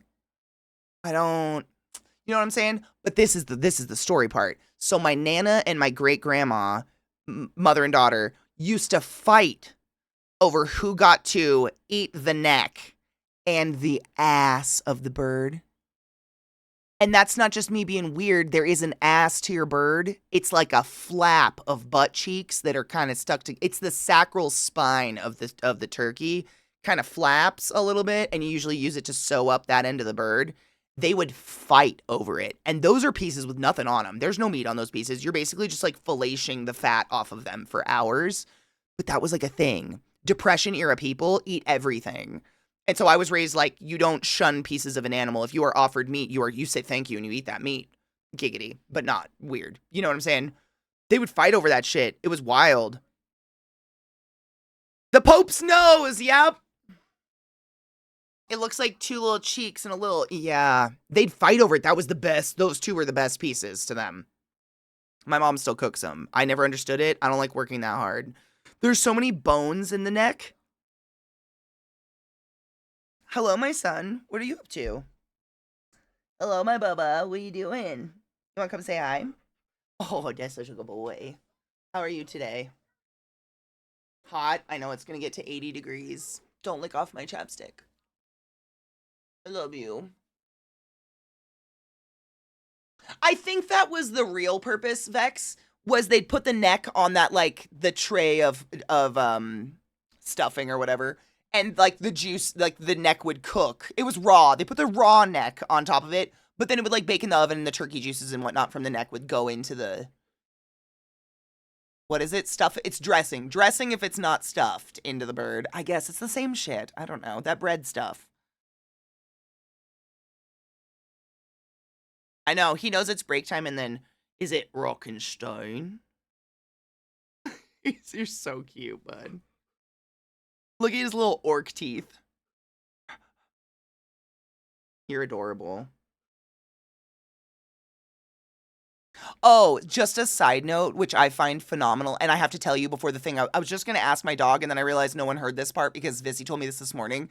So her dogs were with her every single moment of her seizures yesterday and her fainting spells, and they're the ones that licked her back awake after she slammed her head into, what was it, a wall and gave herself a goose egg. The poods brought her back. And what I was going to say is, would you bring me back if I passed out, bud? Would you lick me alive? Would you do that? I think you would. You're a pretty good boy. You do that when I'm sleeping. We're very thankful for the poods. She sent me the cutest picture of all of them snuggling this morning and was like, just by the way, these guys licked me awake. Eat the perfect babies. Yep. That'll do, pig. That'll do. You can't lick off my chapstick every time. You're so cute, though. Animals are wondrous. I'm glad we have them. I'm super glad Vis had the poods. Because, like, no shit, Wally was in the shower. So, like, God, I mean, probably not. He does have long, luscious hair, though. I was gonna say, most people I've been with take really short showers because they have, like, no hair at all, and they just do a body wash, you know? But he has long, luscious hair, so God knows how long he would have been in the shower before he even realized any of this went down. You know what I'm saying? Scary shit. Scary fucking shit. You wanna go, is it break time? Do you wanna go, oh, you're right on my bladder. Do you wanna go outside? Do you wanna go outside and go potty? Oh my god! Not, why? I know. He does. He knows right. It's right where he sets these little elbows. He sits them right on top of my belly, right where my bladder is every time. Go outside. Okay. Oh my god, Viz, can you fucking imagine? I was so glad when he came out of the bedroom. No shit.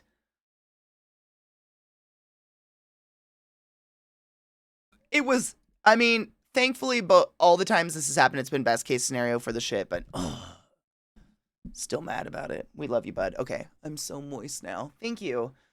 First break of the day, I think. I don't know. We started an hour late, so I'm super thrown off. Stretch your legs, take a break, load a bowl, do what you need to do. That's it. I have to pee. Enjoy some music. Oh, side note. It was me.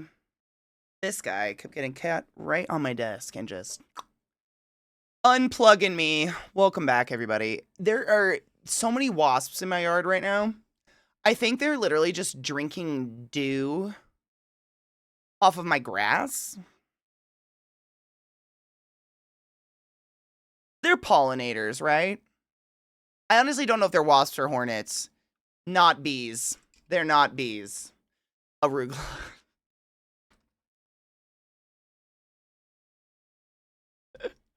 Wouldn't that be funny if I grew arugula like out of my compost? I think that's what they're doing because just like I was walking with through the yard with the dogs, and you just see little like they're either wasps or hornets, and they're just like hovering on the grass, and they dive down and they come back up. I think they're just drinking water or something. Because that's not how they're not ground wasps. We don't have those. We have little ground bees that are like these itty bitty little guys, and they're like so pretty. They're like peacock blue, like shiny, like metallic peacock blue colored. Those are super cute. I don't see those though. Arugula hamburger. I'm not there yet.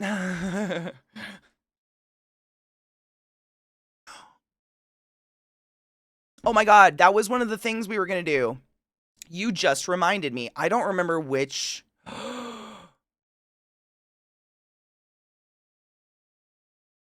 My dudes, I officially have to do a Blues Clues Steve dance. I just realized. And then I think we reached the turkey burger. I'm not there. I didn't even realize we did that. Holy shit. Hold on.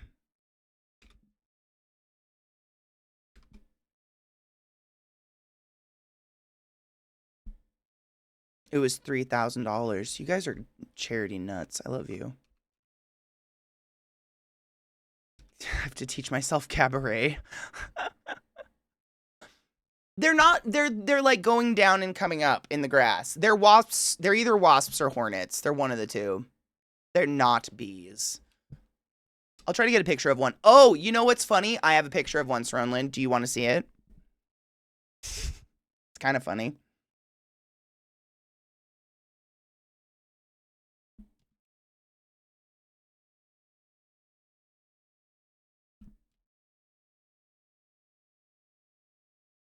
One moment. No, it's funny. You'll have a really good laugh. I had a laugh.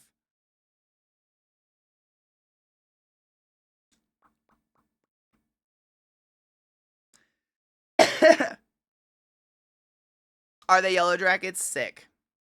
I'm going to show you what it is. One moment.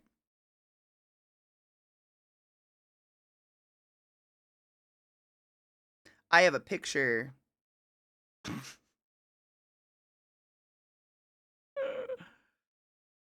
Uh,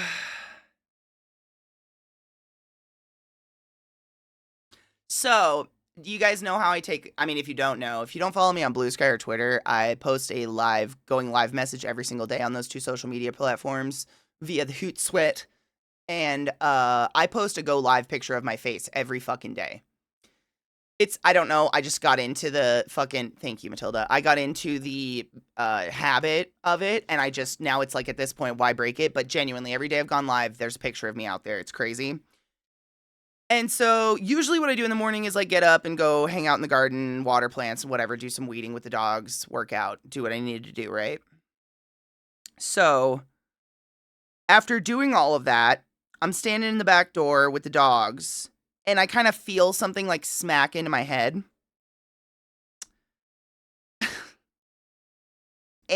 But I have this tree in my yard that drops these weird cones. It's a beech tree, so if you know what those like weird little seed pods look like, they look like itty bitty little pine cones. Those are constantly hitting me in the head. So I felt like something very light tap my head, and then nothing, and I was like, okay, and I shook my head and whatever. Figured it was one of those. Came in the house, walked around, made some coffee, whatnot, did my whole like indoor morning routine, and then I go back to my back door where the best lighting is to take a selfie to go live.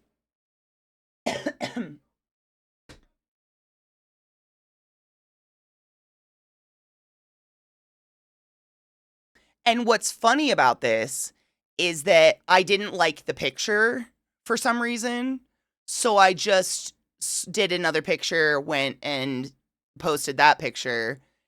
Going back through my phone to delete photos, I see this one and I'm like, what the fuck? Find Waldo.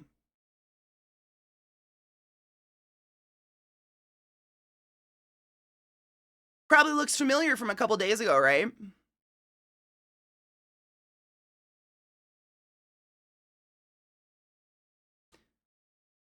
There's a fucking wasp in my hair.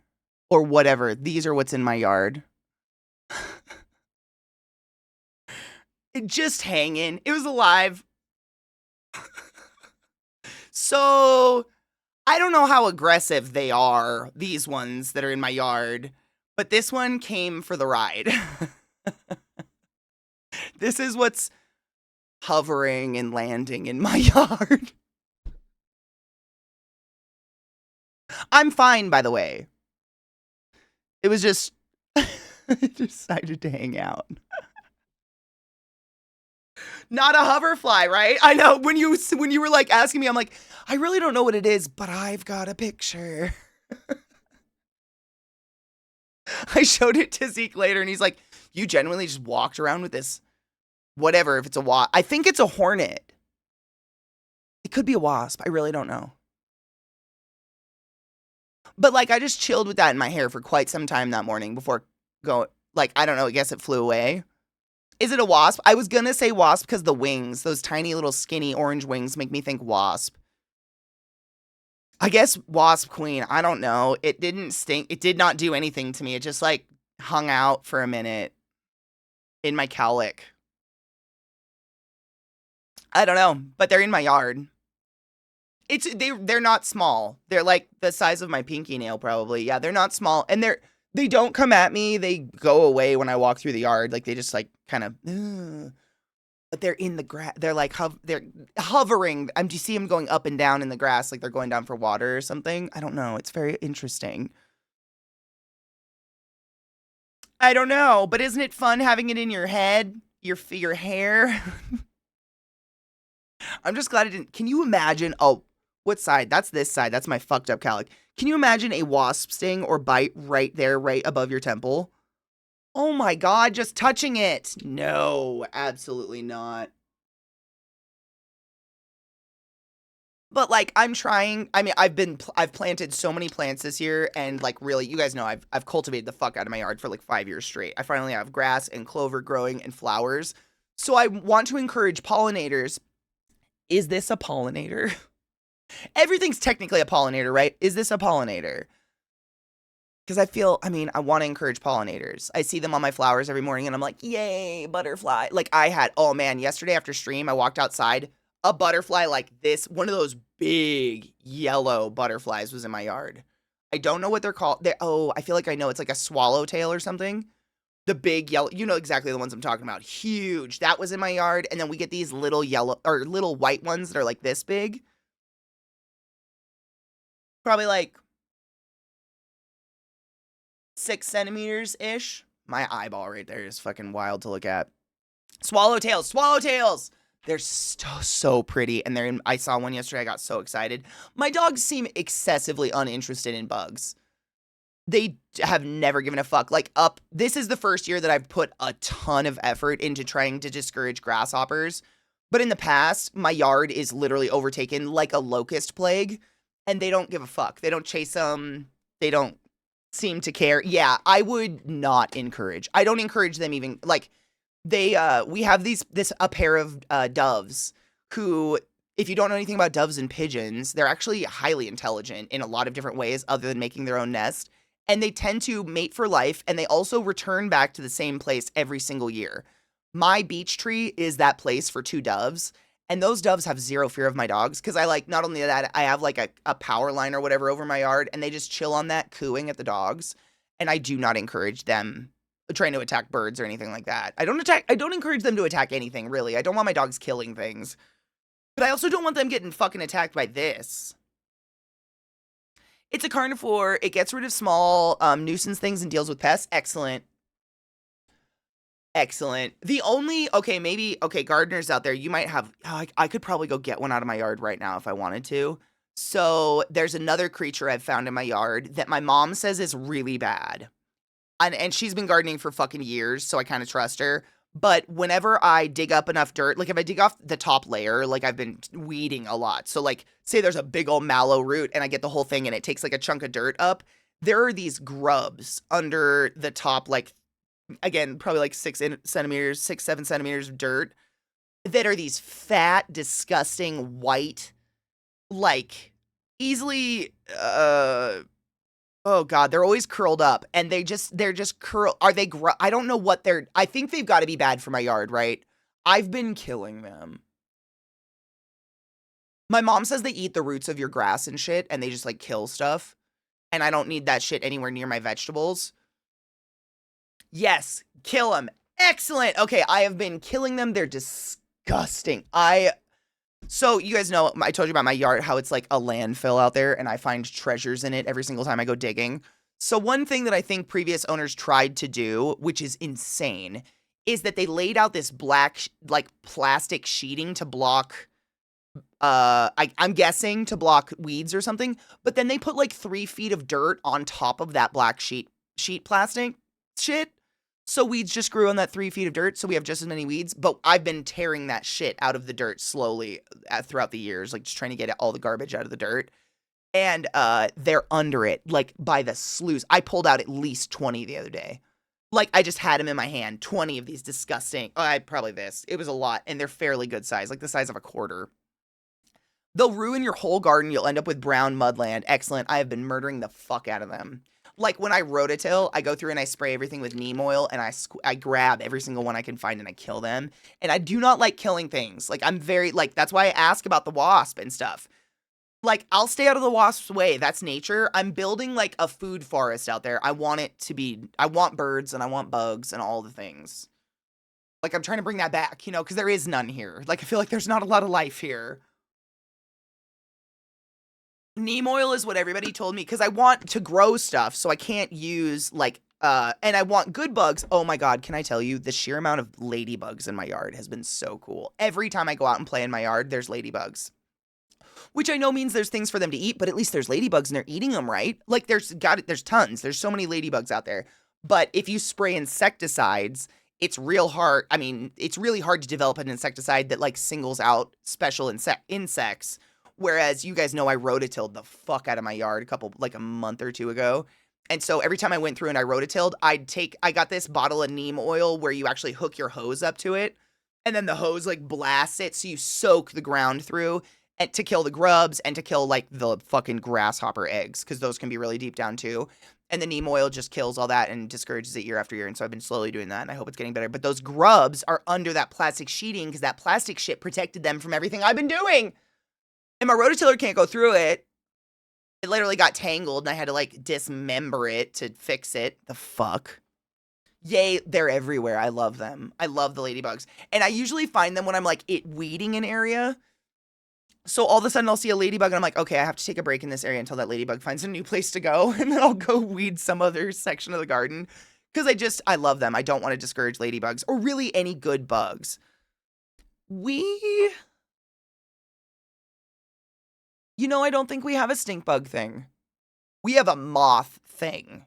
That's moths, grasshoppers. I think stink bugs like more humid environments, I think. Any Coloradans know about stink bugs here? I don't have any conscious memory of like a stink bug overrun. Whereas like when I was a kid, when I lived in Eastern Washington State, there was one side of our house that like got the morning sun and would heat up. And if I went to open the sliding glass door to go out on that side of the house in the morning, an audible as thousands of stink bugs would fly off the house and then hover and then fly back on the house because that's where they were getting warm in the morning. A 3-story house. And I wish if camera phones would have existed back then, man, the things I could have shown you. Fucking gnarly. And they're those ones that are kind of oblong and brown. Not the cute little diamond-shaped green ones, but the like long brown ones with the... And they stink. I mean, they stink. They're stink bugs. They also stink when they do this, but man, there were so many. It was fucking disgusting. So many stink bugs. I don't even know. What do stink bugs do? Are they good for the environment? Do I have to put up with them? Aphids, so what aphids do is they will kill your plants. Aphids suck the juices out of the necks of plants, like where new buds are forming. So what they can do is effectively strangle your plant at the neck, and so you can't get any more height or width off of your plant. They can, like, amputate your plant. Aphids are real bad for a garden. I don't know if they're beneficial. They're beneficial to ants, I think. Aphids are not good. Like, I've had aphid problems almost every year since before I started using neem oil a couple years ago.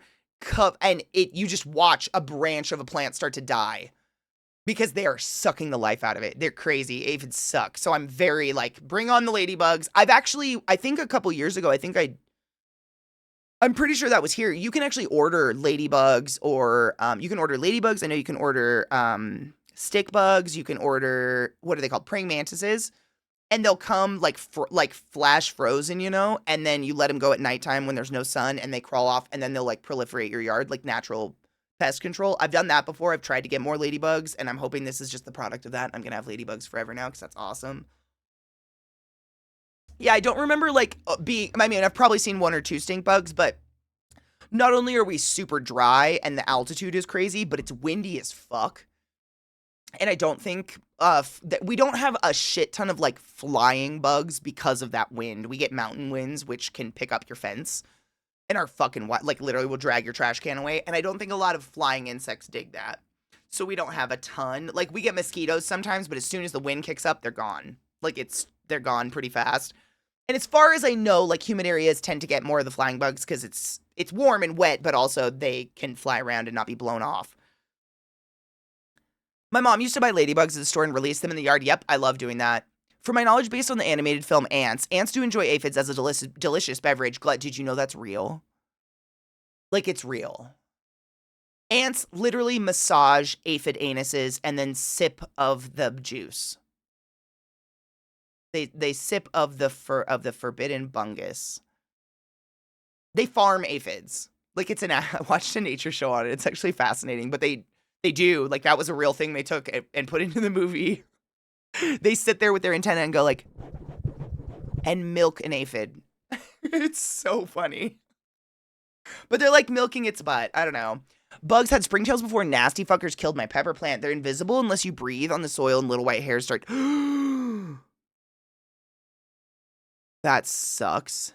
I have no idea what stink bugs do, but I'll always get one in the house letting my dog out at night, and there's nothing you can do other than try to guide it out. They get stuck between the glass and the screen. Yep, I remember that. You'd have like a pile of dead ones in the morning because they're attracted to like a porch lamp.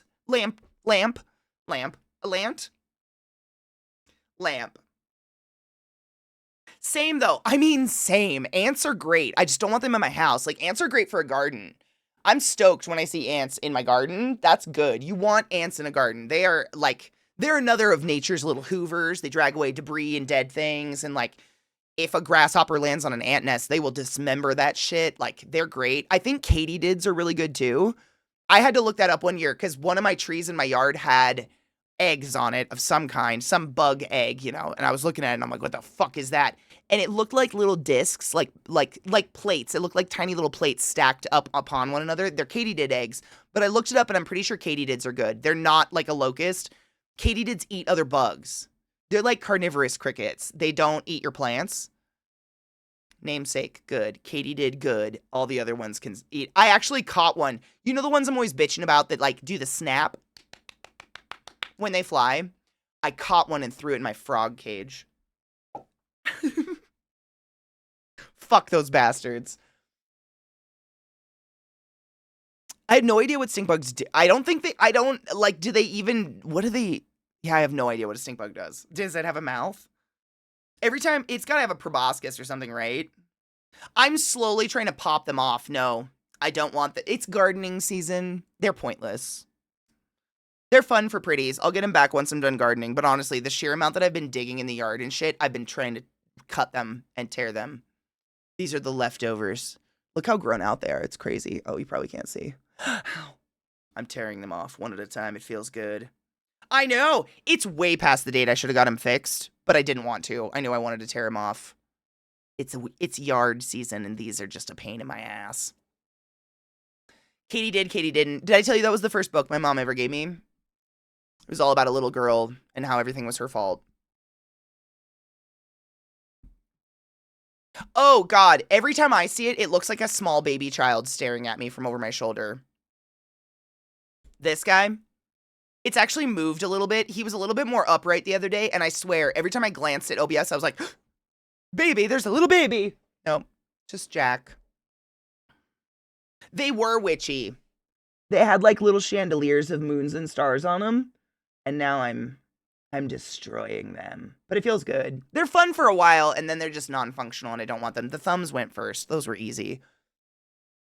It's like a creepy... That's so too on point. Oh, Phoenix. Hate that for us. It's Jack Skellington. Oh, there's another one. Wait, which one was the little baby looking at you now? Which one? I think that one is the little baby. Cheers.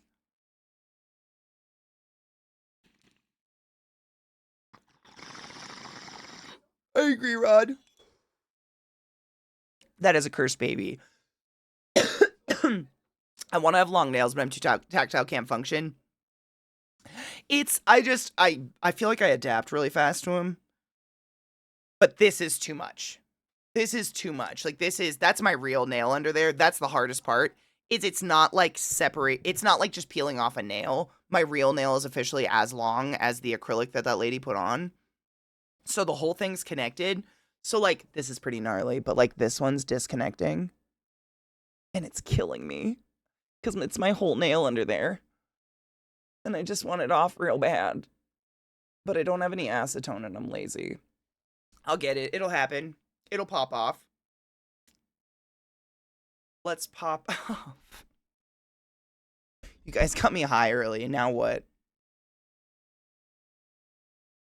We popping off, boys. I know, and then this hand's great. This hand, they're not going anywhere, and it sucks. Like, I kind of just want to cut them. But they're so thick. No, it's gardening season. They gotta go. It'll pop off one night in your sleep. I hope so. I know. I've been slowly trying. I've got like a big old fucking emery board. And I've slowly been like filing the tops off of the black ones. So it's thinner so then I can pop them off.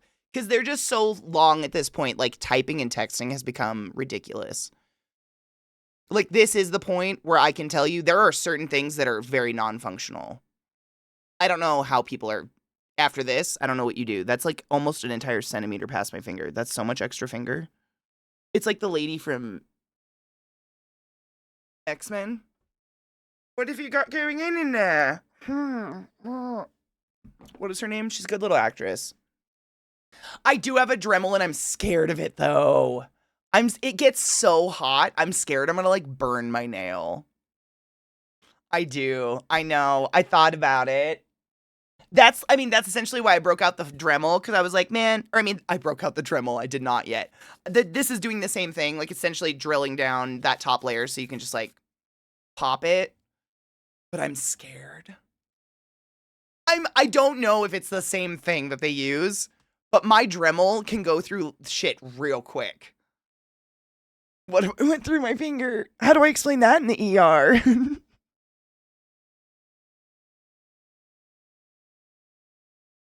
I worked with someone at the hospital who had really long natural nails like that. And they were strong. Like, they were long fucking nails. And what I noticed is, I think, and it's an adaptation, I'm not judging, they start using the sides of their fingers. So, like, this. Like, this is how they pick something up. Not like this anymore. But, like, with all their fingers, they start using their sides. It is wild. My fingernails aren't that strong. I can get them relatively long, but not that much. And again, it's because I'm too tactile, same. Like, I was teaching myself guitar, and then I got these, and I haven't been able to, like, continue trying to do that since these, because it's impossible. Like, what do you do with this? You can't do it. I need that back. I'm sure you're not the first to Dremel through a fingernail. True, but I don't... well... I was gonna say, I don't think I'm anyone's ER story yet. Like, everyone who works in an ER is walking away with stories. Then again, I wonder what it was like for those ED people who saw that 12-year-old walk through the ER with a smashed face. That was pretty epic. Like, if that was me as the nurse, I would have been like, oh my God, you have no idea what I saw today, and none of you were ever riding horses. To the children I supposedly probably had. Probably. I would not.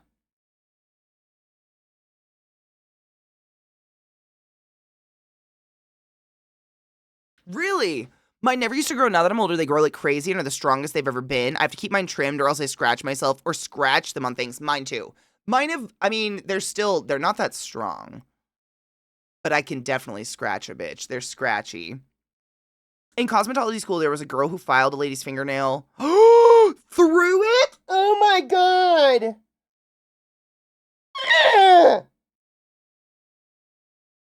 Then what? And then? Did blood spurt out? What did you do?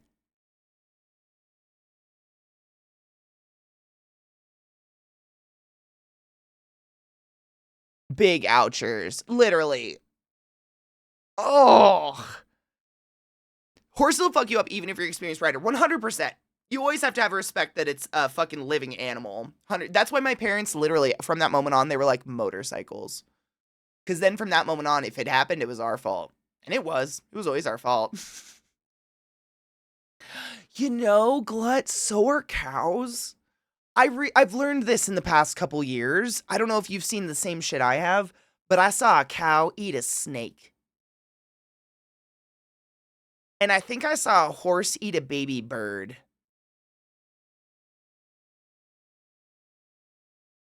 Like in a nature show, not on purpose or anything, but like... It's kind of metal.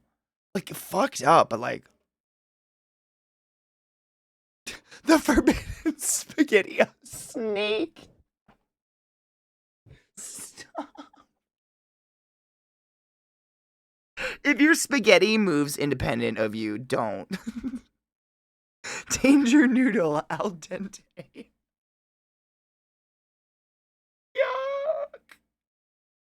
Yuck. Rod, that's how they started getting mad cow. I don't know if they still do that. Probably. Like cow meal or something. I wouldn't be shocked. Nature's scary, dude. I don't even know. That shit's wild. I've seen a photo of a deer similar biting a bird in mid-air. Metal. Like, imagine you're just like vegetarian, eating grass, and then one day Yum, squirrel sounds like the choice. So now today's the day. Like you're eating a squirrel. Like that's wild. Those are the rebels. Mom said don't eat these things, and I'm gonna try it anyways. Oh, a bird, yummy. I mean, who didn't do that though? It only takes a few times before you learn that mom's probably right, but then there was a scramble to find the styptic pen to stop the bleeding. Oh my god, the lady let her finish putting her nails on her. Oh, they attached a nail. No, they attached a nail to no nail. Stop. No. Oh.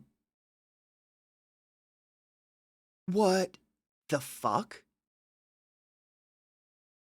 No. You can't just attach a nail to a not a nail. Oh, how does it grow? No. What? Okay. I'm not watching a cow eat a snake. But thank you. Yeah. To each their own. Happy Mother's Day. 1989 was wild. Yeah, no shit.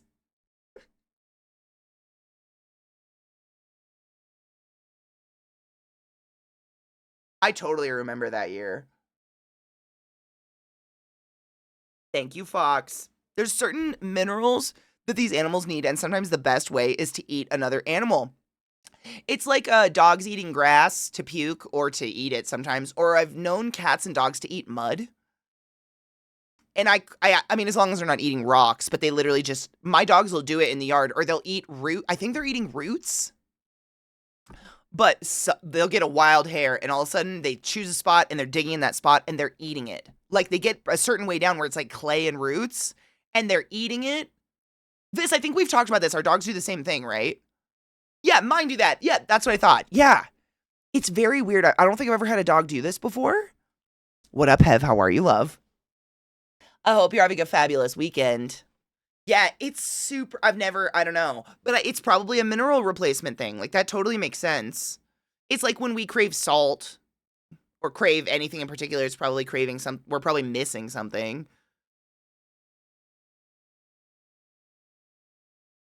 My only nail injury, I smashed my fingertip and the nail was still solid. Oh, that's even worse. I feel like, don't they have to release the pressure? So he stitched the nail on to cover the stitches for a while. If I'm remembering correctly, I got stitches in my nail bed.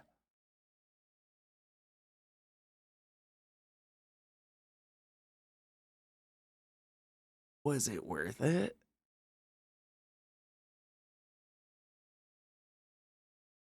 I imagine salt is hard to come by in nature. Like, I can only name one vegetable that I know is like relatively high in salt content of like natural foods from nature without adding salt. You know what I'm saying? Salt is probably kind of hard to come by. That's probably why they fucking love a salt lick. It's celery, by the way. Celery is really high in natural salt. It's bizarre. I have catnip planted near my back door, and through the winter, we grow cat grass for them to nom on when they want it. And that's our dogs. They go around and they nom off some of my, like, the natural trees in my yard, which is fine. These trees are doing quite well. And they munch on the little leaves on there. And I've looked it up, and it's fine. It's not poisonous or anything. It's like their form of eating grass. Glut, literally, yeah. That's theoretically, and as far as nutrition goes, that's as far as they know. Is like usually when we're craving something, it's more underlying, like we're missing something. So I can't think of what the, like, when you're craving this, you might want to look into like consuming this. But a lot of the times it's magnesium and like minerals like that we get from nuts and dark leafy greens. A lot of the time we're missing those and we crave chocolate because of that. I think chocolate, like natural cocoa, has a very small amount of magnesium. So if you're like eating good high quality chocolate, it actually has magnesium in it. But there's little things like that where like you like your brain like seeks out the easy answer, but we don't know. You know, like I'm pretty sure all of us learned that bananas have potassium because of Honey, I Shrunk the Kids, right? But really, like I think it's like avocados have exponentially more potassium in them. We all think that orange juice is the vitamin C. Really, like bell peppers have, again, exponentially more vitamin C than oranges do. It's weird what we like learned that it just totally isn't real. Why do cats and dogs eat grass? My theory as a kid was to puke, But my dogs do it and don't puke, so I don't know. Not, I mean, that my dogs puke, but like they don't consistently puke because they're eating grass.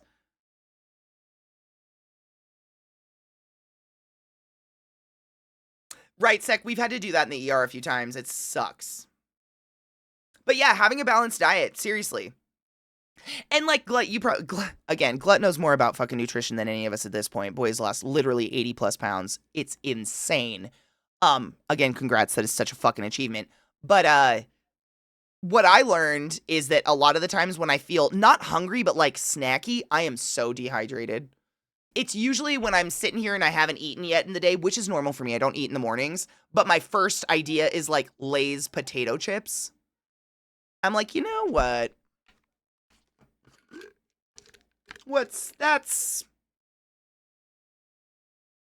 I like snacks, but I'm not a massive junk food junkie. I usually eat a shit ton of vegetables and fruit during the day. That's not it. And so it's usually my first sign that like, I don't think I've had any water today. And I'll look over and this is full. And I'm like, you haven't had any water today.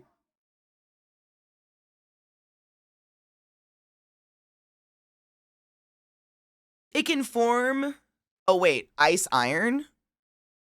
Oh, exactly. Yeah. If you're I think that's like chewing shit, right?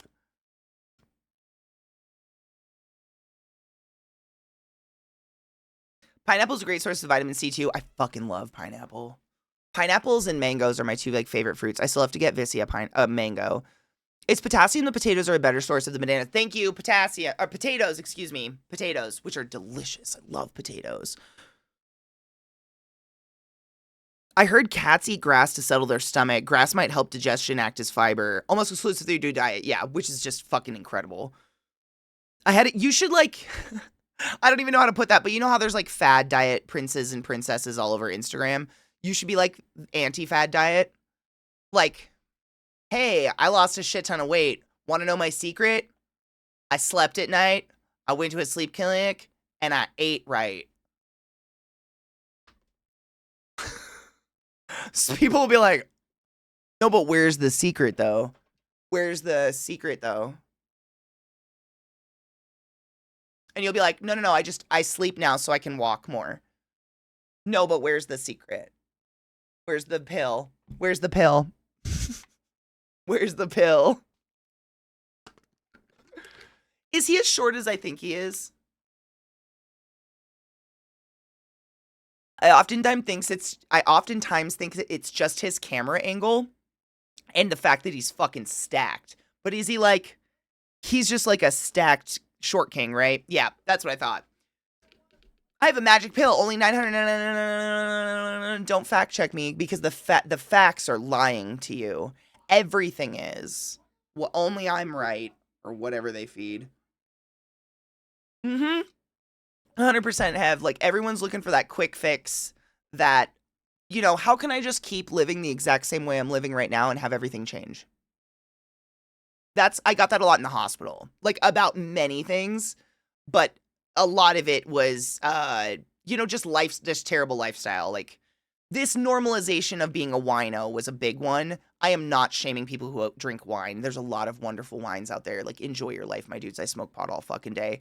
But this, like, cultural shift happened, like, in the early 2000s, where I think a lot of media portrayed it as, like, that's when you know you're an adult, is you graduated college and you got a job that's a little stressful, and every day at the end of the day, you stop in that kitchen in your heels and your business lady outfit, and you pour yourself a glass of wine that soon turns into a bottle of wine, and suddenly you're a 25-year-old alcoholic, and you're in the doctor's office like, why do I get the shakes in the morning? And we were running into that a lot. We had a lot of really young patients with early serious signs of, like, liver problems, and it was because of that, and it just became, like, a mentality thing. They had no idea. They were like, oh, I guess I go through like 2 bottles a night of wine. And when you like actually equate how much alcohol that is to them, they're like, holy shit. And they don't even know. Like, it's just so subconscious. It just happens. And they oftentimes come in and they're like, well, I don't know how to relax at the end of the night. So how can I like still go about my life and not have liver problems? Like, can I work out more? Can I drink more water? Can I eat more fiber? And it's like, no, I think you have to not drink 2 bottles of wine a day. Like, we can, oh yeah, per night. Yes, that was very common. That was like an average, which means that half of them were drinking more than that.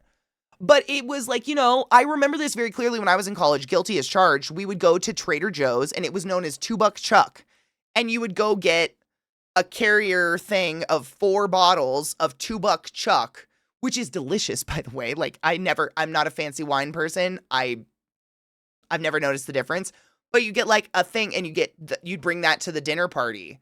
And it was so cheap. You'd bring so much that everybody had a bottle to themselves. Like, it became a thing. I think it's still a thing. And I hope, there's nothing wrong with things in moderation, but no, good value wine. I'm all about that. 100%. Yeah, it was great. I was talking to one of my coworkers. Arugula helps with weight loss. How dare you?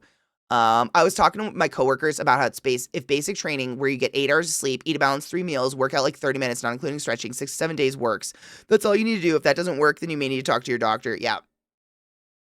It's really hard. I didn't do near what Glut has done, but I ate my feelings. I got a little bit heavy, and I lost around like 50 something pounds or no, I lost more than that. I lost around like 70 pounds back when I was in college, but I just did it running and cutting my food in half. I've told you guys that. Like, I didn't do the nutritional thing. I did not do the like actually change my diet and eat healthy. I ate whatever the fuck I wanted. I just cut it in half and hid the other half from myself because I'm too lazy to go find it.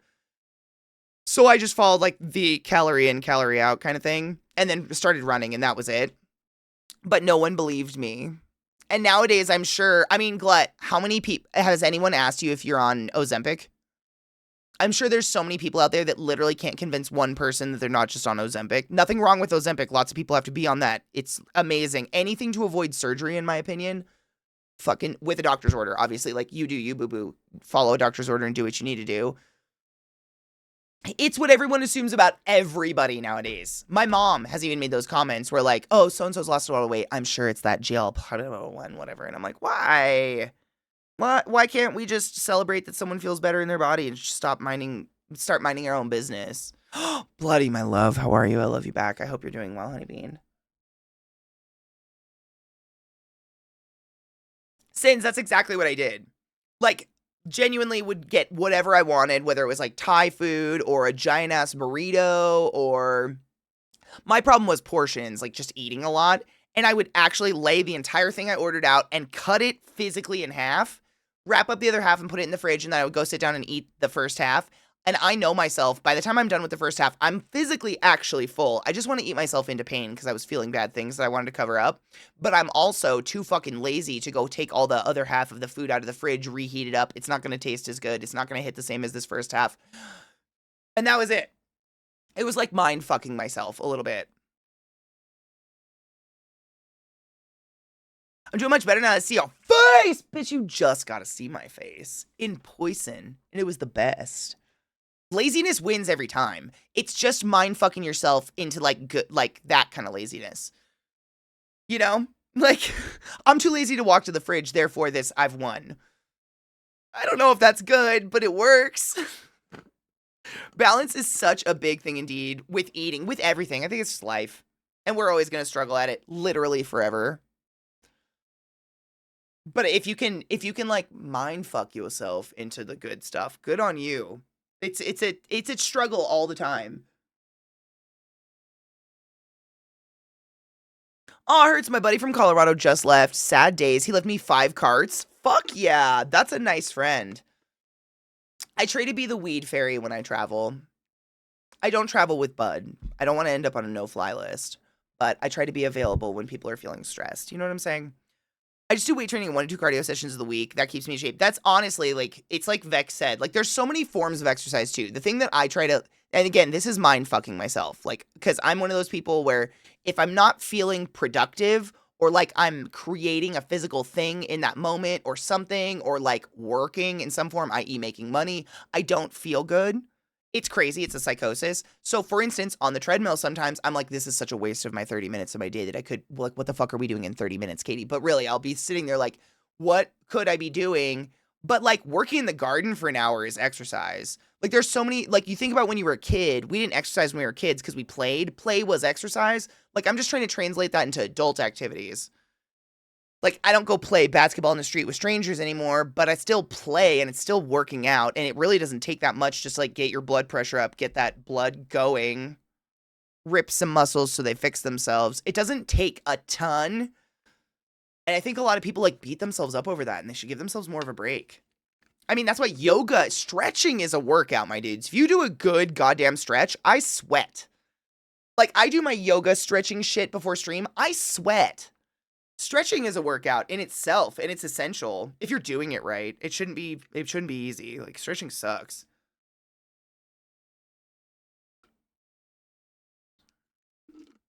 All shapes are a shape. All shapes are a shape. I'm the same way. I just started meditating again the other day. Yes! Because I need to let my brain rest 100%. I've been trying to do the same, and this is seriously, you'll identify with this. So my whole life I was led to believe that like meditation is you sit and calm your mind. Think of nothing. No one explained to me that meditation is like the digestion process of handling your shit. So like if you haven't let your brain metabolize and go through some thoughts it needs to go through, it has to do that first. But if you let it, you can get to that quiet space. But no one explained to me. It's like chewing your food. I don't know how to sleep. No one explained to me to chew my food first. They were just like, no, just sit and let it sit. And I was like, what sit? I am screaming on the inside. What are you talking about? Like freaking out. Like it was like torture. And so now I try to let my brain wander. Like I don't listen to music or whatever when I'm out working in my yard or working in the garden or working out or something. Like especially if I'm running outside because I don't want to get hit by a fucking car. But I like, you have to, like, it sucks. It doesn't feel good, but it feels so good afterwards. It's like popping a good bone or something. Giggity. But you know what I mean? Same. I try to do that, but I've just learned that it's not necessarily sitting with your leg crossed and oming or something and just like bathing in yourself, whatever. It's just like actually processing shit you need to mentally, talking yourself through it, journaling, whatever. That can be another form of it too. But once that's done, then you've got some, like, it's not silent. Don't get me wrong. I literally have a 24/7 internal dialogue in here that talks even faster than I do. But she's less. You know? It's like dosing her a little bit. We don't dose people, but you know, it's like, let her run her fucking mouth for a while until she's tired. And then once she's tired, and then I can, like, tune her out a little bit because she's mumbly.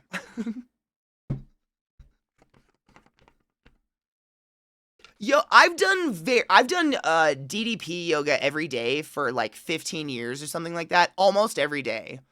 And it's so simple. It's not any of the, emotional like sit with your feelings stuff. Like you get to growl and scream and fucking pop stuff. I don't know, it's fun. But it keeps me flexible, and that's one of my biggest worries. I've never been one that's like, I'm not dying to have abs. I would love to have sexy arm muscles. I don't know if that's in my lifetime because I just cannot gain upper body strength for the life of me. I'd love that. But like losing my flexibility is one thing I'm really scared of, especially with like the joint stuff and the stretchy stuff that I have. And so like maintaining that flexibility and the strength around that flexibility, like the control of that flexibility, that's the word I'm looking for. I need to maintain control of my flexibility because if I don't have muscle mass and if I let that go, my joints can just pop backwards. And it's that I don't want to lose that. Like that's where the independence goes, and I'm scared of that moment. And so I feel like that's why I continuously do yoga. And I like DDP because it's like a mix of yoga and Pilates. It's not a lot of sitting in one position for ridiculous amounts of time and just like sweating in it and thinking of chakras or whatever.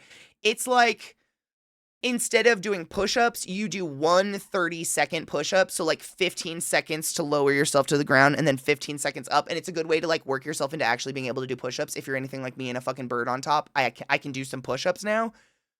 It's great. I don't know. Yoga can be good.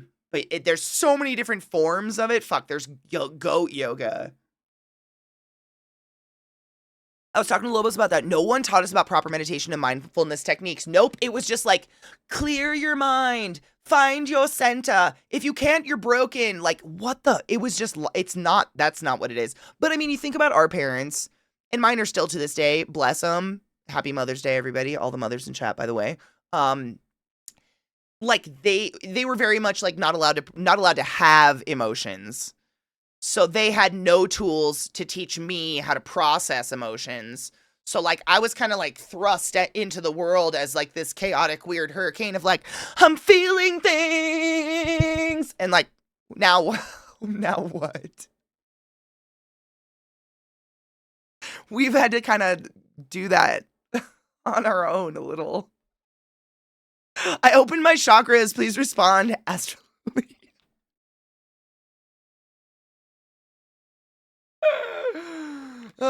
I want to have muscles for go, not for show. I want to have functional muscle, exactly. I want to be able to lift heavy shit. I don't care if anybody else knows I can lift heavy shit. Like, I'm never going to be below the body fat percentage to have visible abs. I don't care. I don't need visible abs. I just want to be able to lift shit. Like, that's it. I've heard of puppy yoga as well. I don't know if I'd get, I mean, I think that's more therapy for the soul. I don't know if I'd get a good workout out of that because, like, who's going to stop me if I just curl around a puppy? Can I have it? How do you just leave a puppy? I don't know if I could do that. I don't have that control. Movement by David sounds familiar. I feel like I've seen him on, like, Instagram. Same, Vex. I'm glad people took that because I truly think the stretching part, the stretching and the holding and the things they do with your body are really, really good for you. But I don't necessarily want the spirituality part attached to it. That kind of like makes me feel icky in it, which is weird. I'm just like, am I in a cult? You know, I don't. I'm questioning things the whole time. We are the Grinch. We are the Grinch. We are the Grinch. We are. What does she say? Let out your emotions, let out your inner emotions or whatever. I cannot remember. Hold on.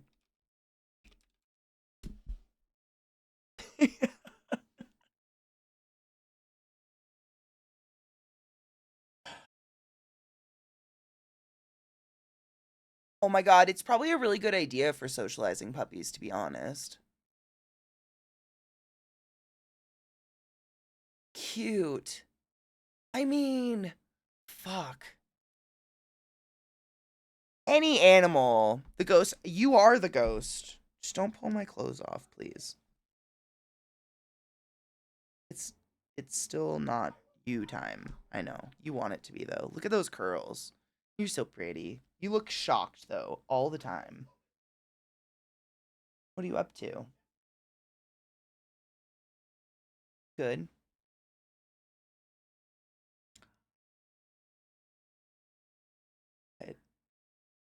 Thank you for snuggling, but I don't. Can we snuggle? You just stare at me. It makes me deeply uncomfortable. Your eye contact is intense. Okay. Just pretend it's not happening. Do you see the Victorian ghost shot? The silence is deafening. I know. I crave violence all of a sudden. I like the taste of your blood, Mother. You taste like death and sweet cherries. Yes, it's delightful. I do love your death. Death? Hmm. What? We just went outside, I'm pretty sure.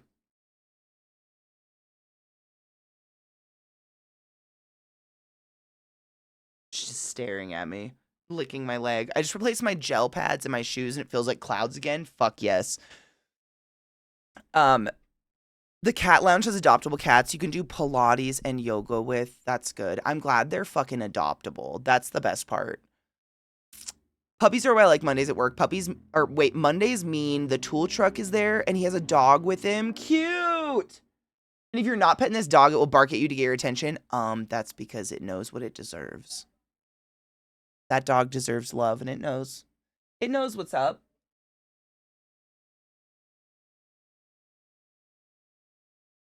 Trying to put it on something that won't loop.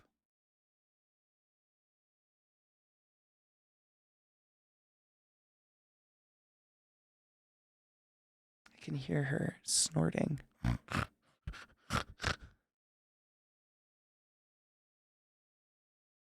whole couch covered in all these blankets. The floor is better. Animals make everything better. They're pretty great. Even the horse head.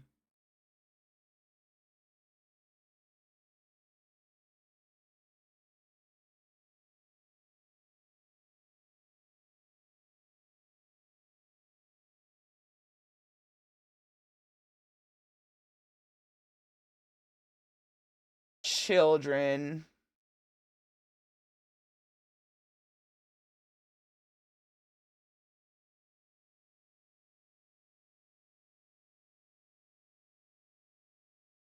Wait. Ceviche.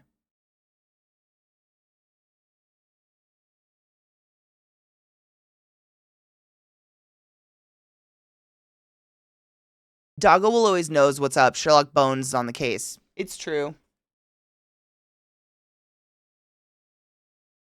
These guys knows lots of things. They actually are the first dogs I've ever had in my whole life that will actually bury something in the yard, and they use their nose. They'll dig a hole with whatever they want to bury in their mouth, drop it in the hole, and then they like push things on top of whatever they're burying with their face. But they like do a scoop and then they look and they admire it, and then they do a scoop and then they look and they admire it, and then they do a scoop. And like 9 times out of 10, it is not appropriate, and they take it out of, they like unbury it and they move it. First dogs I've ever had that did that ever, though. All right, she's not snorting anymore. There's a local cat cafe and another place that's a cat arcade. I've never been to either, but always see it on my driving times. Why don't you stop? Hang out with a cat. You never know. It could be fun. I want to go to an owl cafe. I don't know if I want to touch one. Because I don't think maybe you should. But in Japan, they have an owl cafe where you get to sit and chill with little owls, and probably big owls. Honestly, I don't know the variation in owl sizes. But there's owls. And I've only been close to an owl, like a wild owl one time. Not that I want to be close to wild owls. It was totally on accident. I was on a walk and looked over, and it was right like 4 feet from my face, just like stark on a branch. Very alarming. I thought it was going to attack me. I don't know if owls do that, but it alarmed me. I wasn't going near it. But it was pretty epic. But they're just so interesting. I'd love to see one. And then, like, imagine its weird legs under there. Because owl legs are fucking funny. Seriously. And then she covers it and looks at it. And Trick does the exact same thing. And they just kind of like stand. And if I'm watching them, they'll stand and they look at it. And they look at me. And they look at it. And they look at me. And half the time they leave it. And no, less than half the time they leave it. Most of the time they're like, nope, it's not good. And then we have to walk around the yard. And if I don't come with them, they just have to stand and wait. So I have to come with them. I have to witness this. Which I think is weird. You'd think they'd want it to be secret and not witnessed by me. Yeah, their heads turn 270 degrees. Their legs literally go up to their nipples. And their babies have to sleep on their fucking faces. Like, they're so much just legs that they have to like face plant the ground and sleep like that, and then somehow they fucking get up in the morning. I don't know. But on top of that, like, what's another animal that swallows food whole and only shits part of that and has to puke up a special mouth pellet of the rest? Like, snakes swallow whole things, but it all comes out the other end. Owls? Both. Like, what is that? Is that a 3-way digestive system? No. Is it? No. Is it like a 1.5? No. No. No. Because technically they poo with their mouth a little. Which would make them a deuterostome. But deuterostomes can't shit with their asses, and owls do both.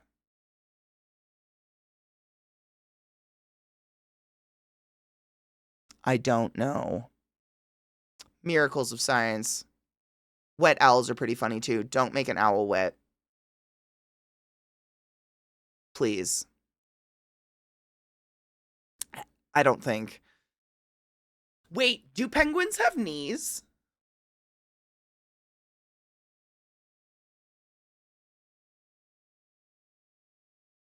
Wait. I mean, yeah.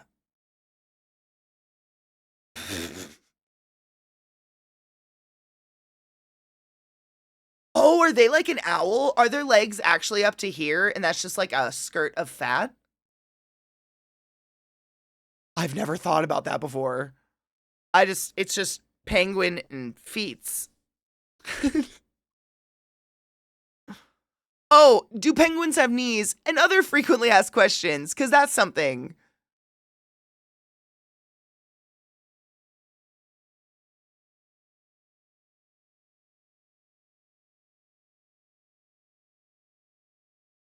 Wait, so how are they walking around? Are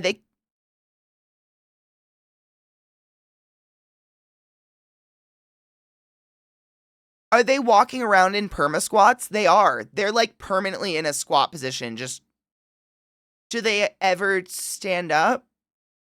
Feel weird. Feel weird.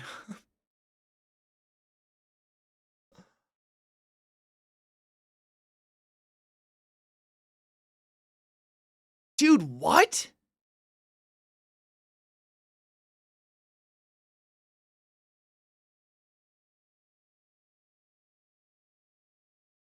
No.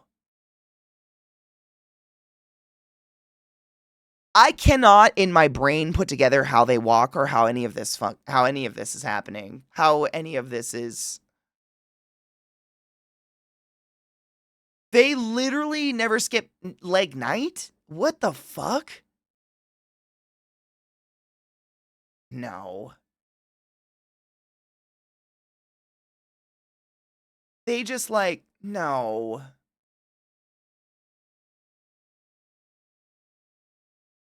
They're literally permanently, their sneak is 100.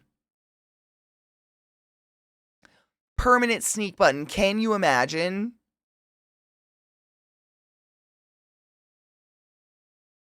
I'm really trying to picture like an x-ray of one of them walking.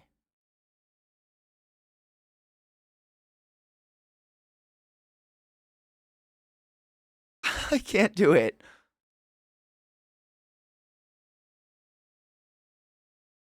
Like, how are they not just falling backwards? I need to see a fully. You might have seen that on so many nature shows as a kid, you have no idea. They're like, look at the majestic penguin, it mates for life. Watch as it picks its favorite rock. All the meanwhile, the penguin's like, wow, I'm fucking horny. We don't know. That's like, look where it could be hidden. Where is it? No.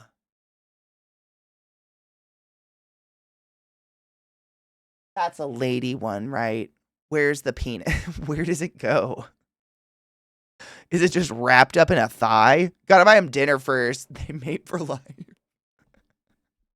Just a glowing. But like, when we're looking at an x-ray, like this is where the gonads are, right? But I guess, does it or does it? I don't know. I have to stop.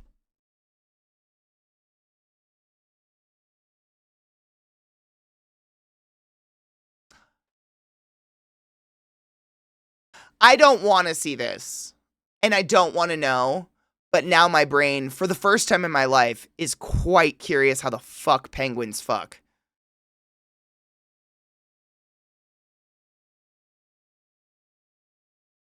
Unless their dick comes out by their butthole.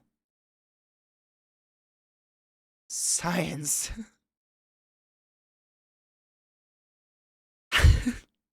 You've ruined us. It's ruined. I mean, was it? No, it's already ruined. How did we get here? I never know. But I just kind of get used to ending up places. I don't think penguins know either because occasionally they mate same sex and get confused when there are no eggs.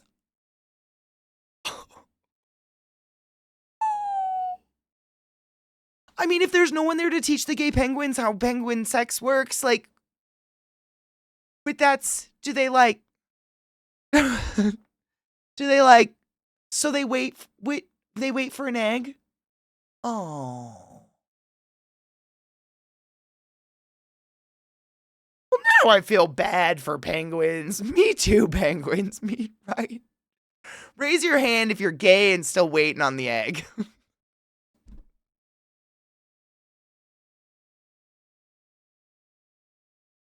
That's kind of tragic. And then they literally just sit and shit on it for 6 months or some shit, right? I'm a little sad. I thought I had, oh, there it is. I knew I had another one you guys gave me. If there's like, if I'm not on a list somewhere, so this is the thing. If, when, hopefully not soon, I die, I want there to be just a montage played on like a projector screen or something while people are taking their seats of just my browser history. I can't consciously remember ever deleting it ever. And that's what I want. You're all witness to that now.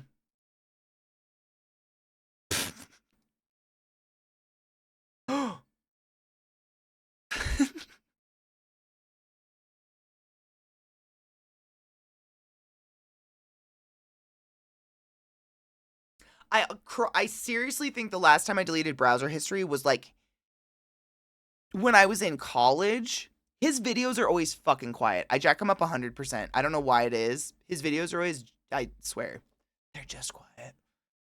I don't know. Maybe it's TikTok. He's on YouTube though too. Maybe I'll look it up and compare.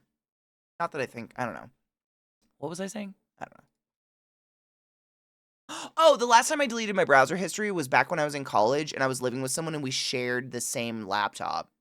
And I was buying, it was a significant other of mine, and I was buying them something for Christmas, and I didn't want them to see in the browser history what I bought them. I'm that old. Satan chorizo is literally the best Satan product, period. It's so good. This is 100% across the board volume right now. It's crazy. What do? I don't remember.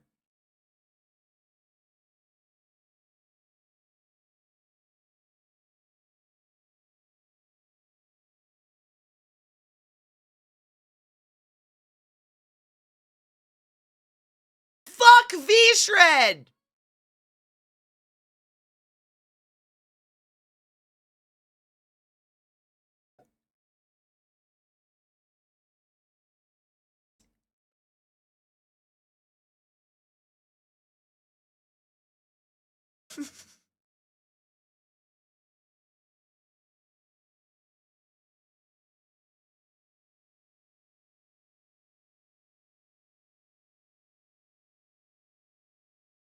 Jalapeno chopping's louder than his voice.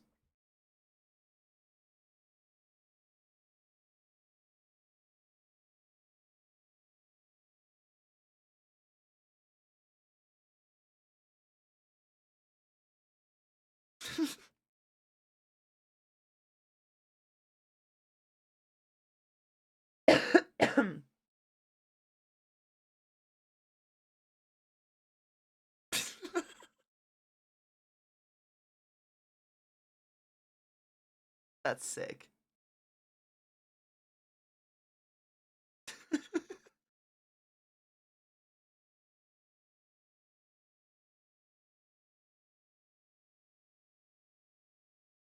That looks delicious.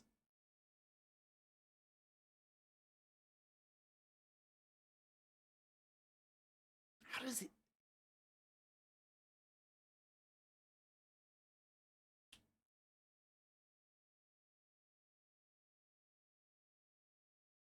Fuck you, bitch.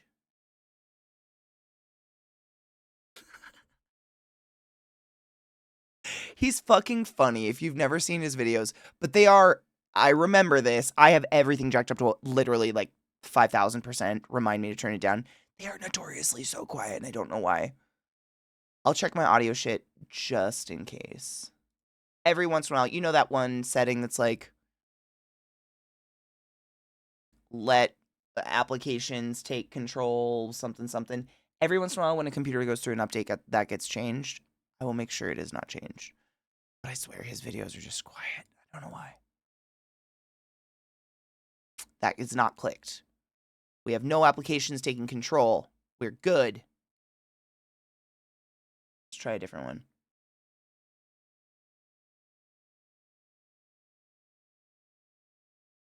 Hold on. Did I check the levels? I didn't check the levels. Hold on.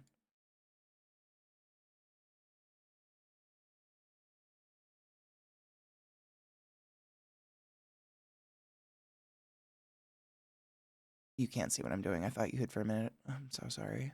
I was gonna act like you could. Yeah. Weird. The levels are all the way. God, that's loud. That's the test. That's how loud it should be. It's just, I don't know. I don't know. I don't know why it's like this. It's just quiet. But he's funny, so I just have to be quiet. I bet it's, I follow him on everything and I never have a problem hearing him anywhere but on the browser. Which is why I checked all that shit. You know, like, you know. Making sure Modzilla is going to that one. Yeah, I don't know. It's so weird. I have literally even on my soundboard. Because it's quiet to me too. But he's not quiet anywhere else. I follow him everywhere. I look at his stuff on my phone. I follow him everywhere. I'm stalking him. I'm just kidding. No, but I do. There's no volume issues except here, and I don't know why it is. So I just have to be really quiet so you guys can turn up your volume and I don't scare you.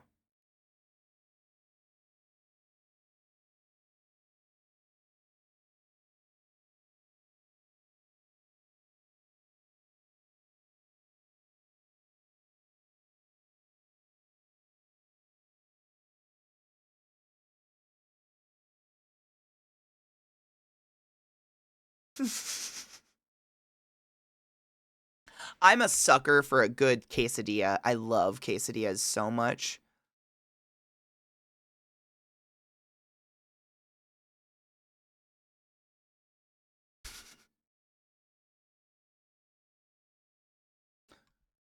I was trying to think. I replaced mayonnaise with Greek yogurt in something, and it was fucking bomb. Back when I was young and cooked, because I cared.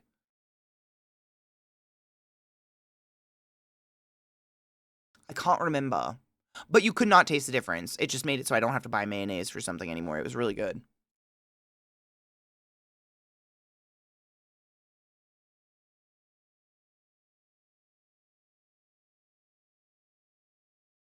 That's a lot of buffalo. That's what it was. It was tuna. Shut up, Jade. That's exactly what it was. Thank you, bitch. Literally, it was tuna salad. I am not a tuna hater. I love a good tuna salad, but I hate mayonnaise. And that was the one, like, I just don't even like the idea of it. I don't know. I'm weird. It's fine. I replaced it with Greek yogurt and it was bomb. You could not tell the difference. It was so good. Yeah. Oh, it was a little tortilla.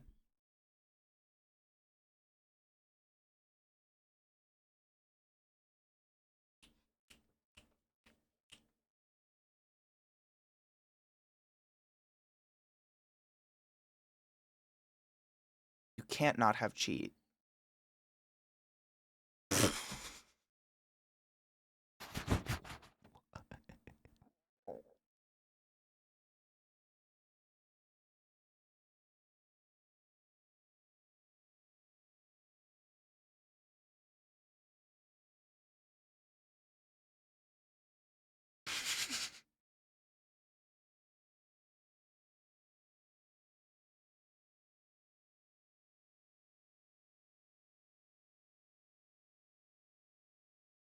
That looks so fancy. Yeah.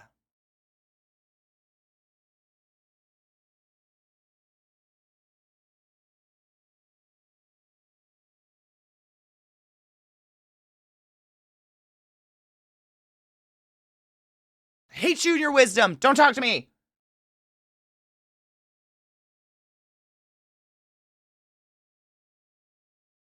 How much protein was in it? Man, you know, I thought recently I would actually like see how much protein I'm fucking getting into my body, but I don't want to know because I don't think it's very much. Oh, I broke it. Shit. Where were the macros? 90 grams? Holy crap. No, that's a lot.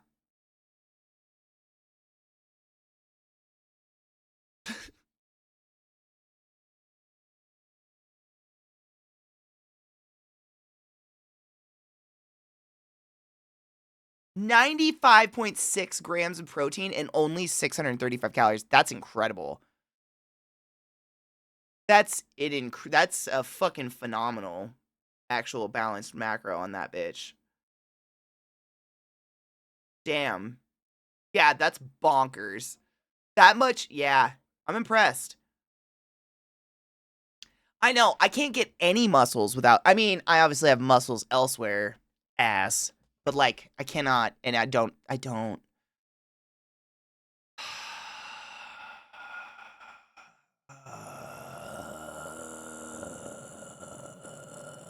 Eggs are really expensive these days, and I don't eat a lot of meat. I just don't like it. It's really hard getting protein. I try my best, but it is fucking hard.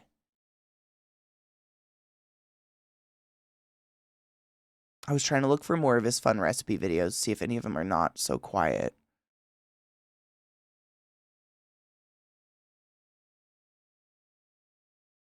The HOA one's pretty fucking good. Wow. You did a lot of stuff. He's done a shit ton of stuff. The trash salad. I'm sorry, what?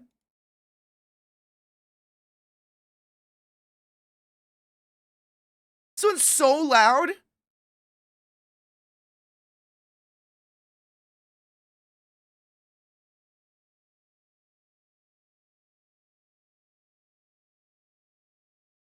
No.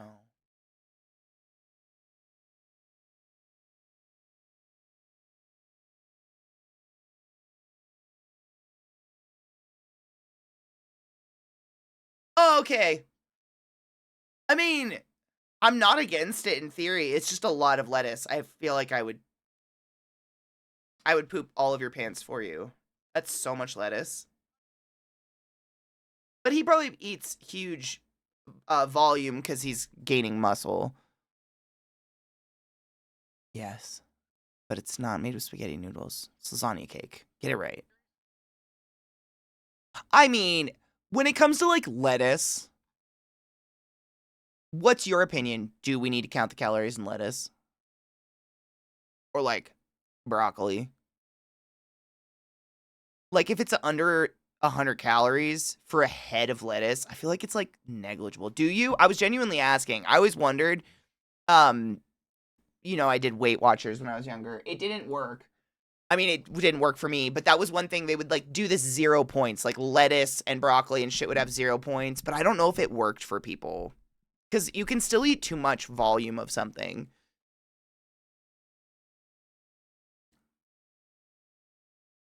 I love lettuce. I love a crunchy salad. It's one of my favorite things in the whole world. Like a taco salad where you just dump a shit ton of taco meat and like stir fried onions and peppers and all whatever you want in a taco. Put that all on a big bowl of lettuce. All that crunchy. I love it. In the bowl. In the pan. Spinach salad's the shit. I like kale too. I love a crunchy salad. Salad's my favorite. Do people get weird about the brands of things he uses? Like if he uses generic?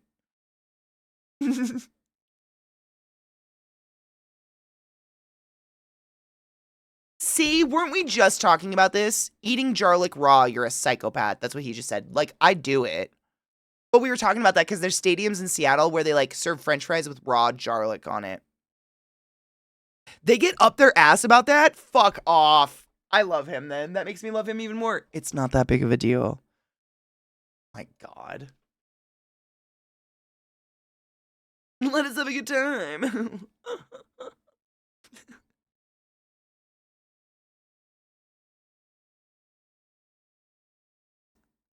Burger. Have you ever made like a Big Mac salad?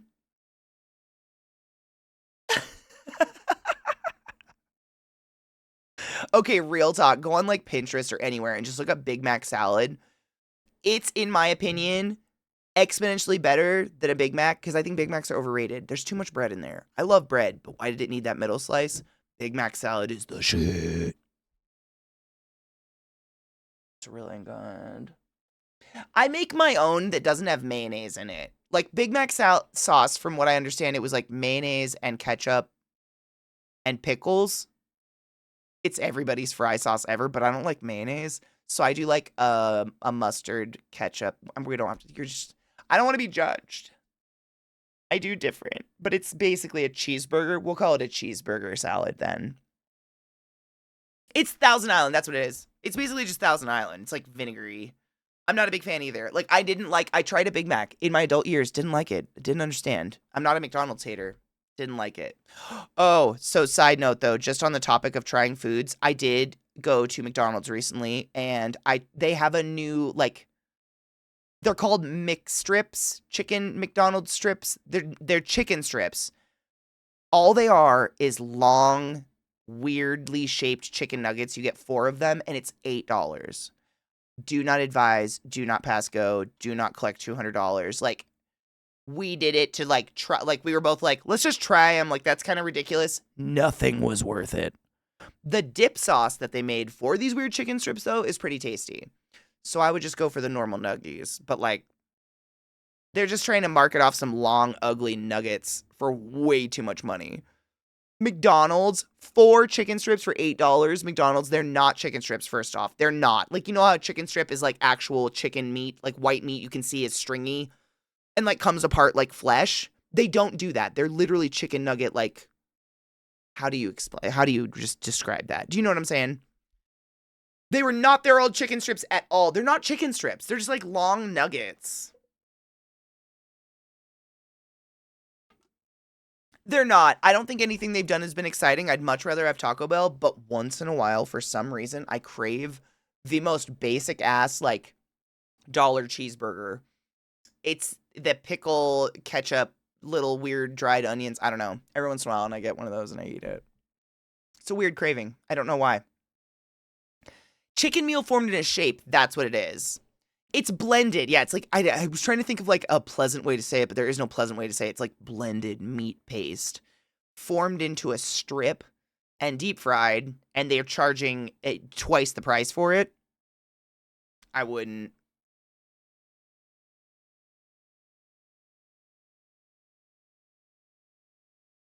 This part. The chemicals. That's what he did it about, a reduced fat cheese. People are real fucking judgy on the internet.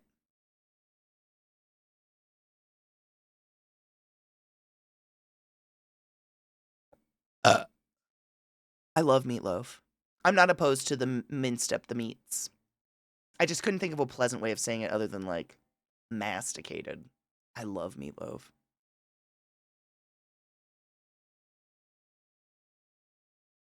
When my dad talked about he, like, chicken nuggets or something, he said it was what is it? Lips and ass? Nose, lips, and ass? Eyes, lips, and ass? I don't know. Lips and ass were in there, but that's how he described hot dogs, chicken nuggets, etc. I still ate them. He tried to scare me. It didn't work. The lips.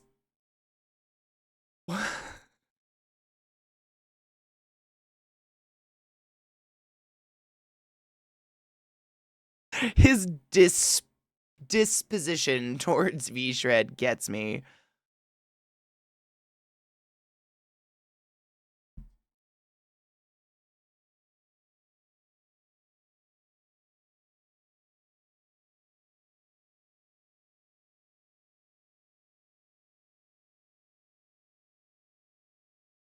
Yeah, for those unaware, V-Shred is snake oil. Snake oil, magic diets, blah, blah, blah, blah. Carry on. You insert there, yeah. That looks tasty.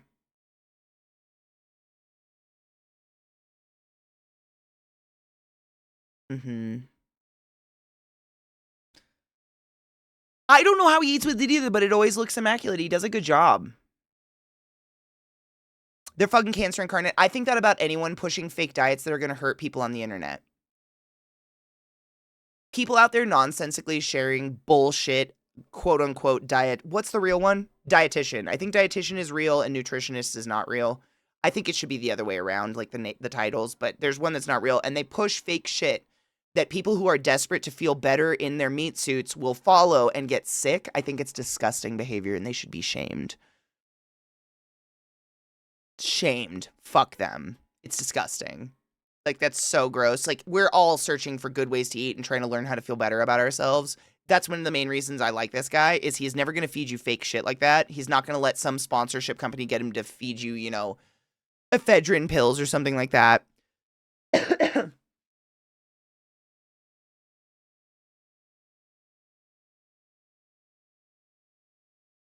I would scratch my face off. Mine is that, like, he works out a ton. Like, think about all the sweat that maybe gets trapped in the stash and how annoying that is. Or eating. He does a lot of eating videos. Like, I don't know. But he obviously pulls it off. He looks great.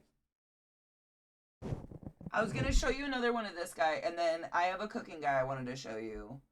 He's not, like, into the nutrition part, but he's really funny.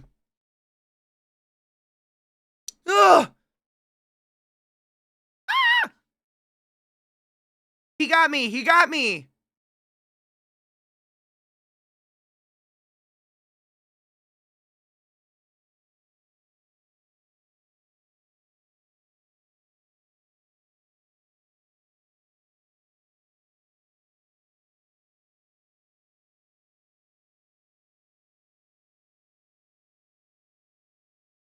I'm a sweaty bitch, too, so I think about that, like, what the fuck?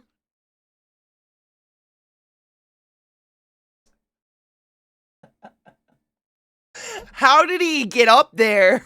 What the fuck?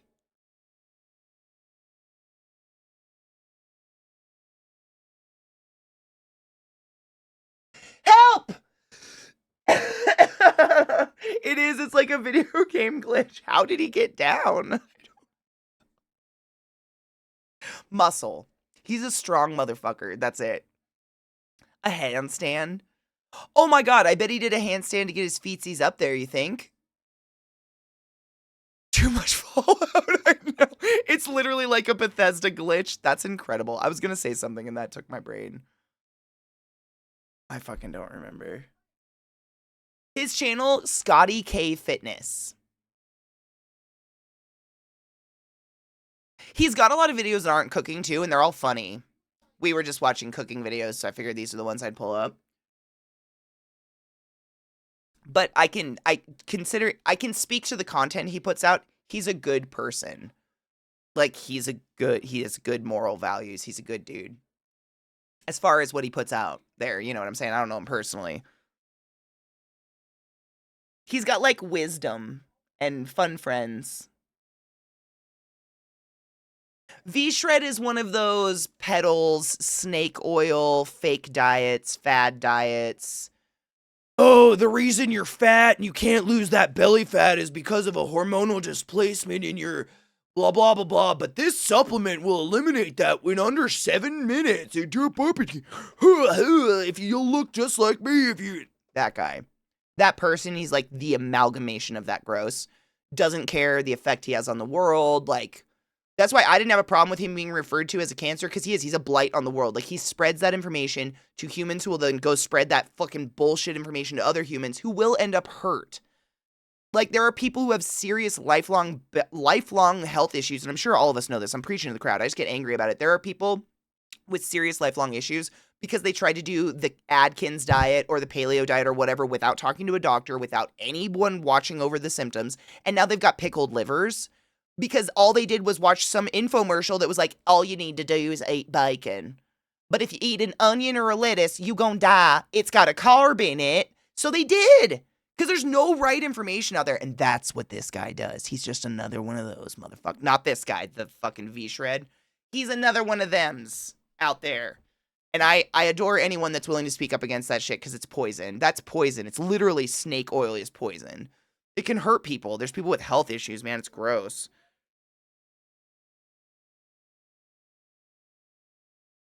Take the sauce!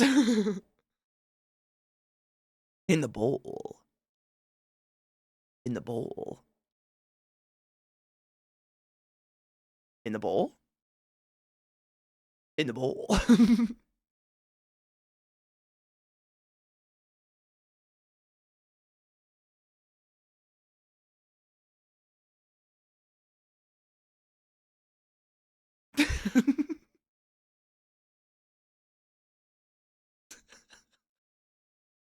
He's the kind of chaos I just enjoy.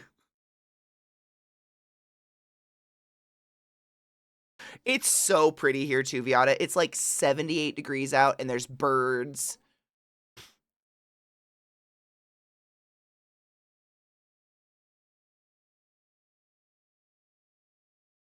It's so bright.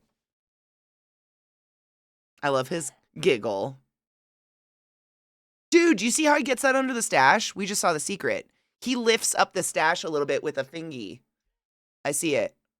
Yeah, I see it. I see what's up. I know. It's very bright out there, but it's nice. It's really nice.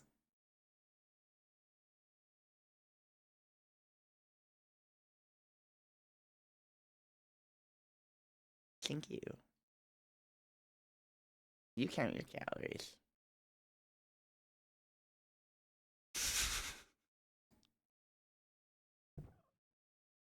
Hold on. In and out.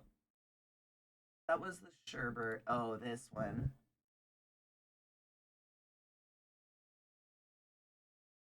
Ah! It's only in one ear. What a terrible time we're having. Here, let me show you one of these. Let me see.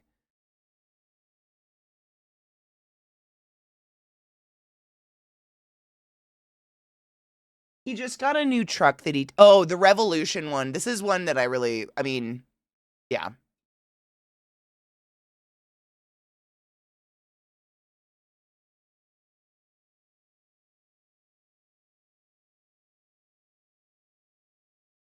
Did you know that? Because I didn't. The government wants to make a registry of autistic people.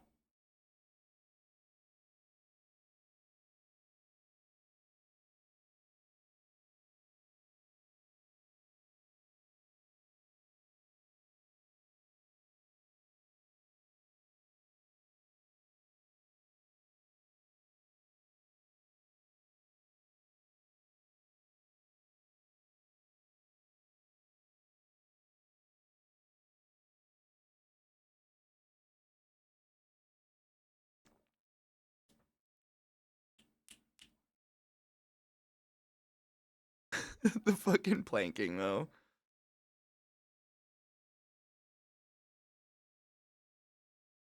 For those that couldn't hear because it's really quiet and I talked a little, V-Shred is trying to rebrand into, what is it?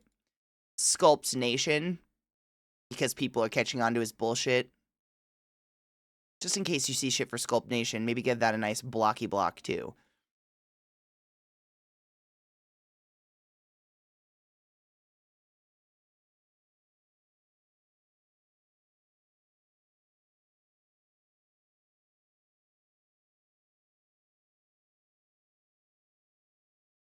I wonder if they are trying to aim to make like autism and mental disease a pre-existing condition or whatever.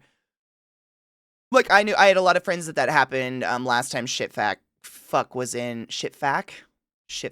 We're going with Shitfac. Shitfac was in office. I had a lot of friends who with diabetes, they were starting to get scared. Like they had the type that you're born with, type 1. They had the type of diabetes that you're born with, and doctors were saying like, let's stock up on your meds and stuff because this could soon become a predisposed condition, pre-existing, that's the word. Pre-existing condition. The shit you're fucking born with. This is his truck. Yeah, he just got his dream car and he's doing his own mods to it and it's fucking adorable. I love it.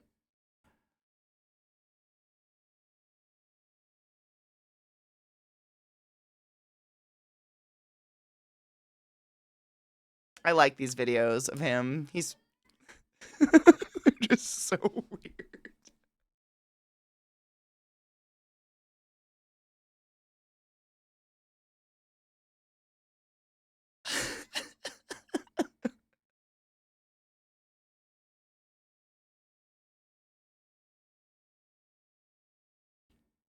Isn't he great? I think Vex posted his link, but Scotty K Fitness, he's just good vibes. He's great. We need to take a break. I was thinking of that too after this one. It's been a while.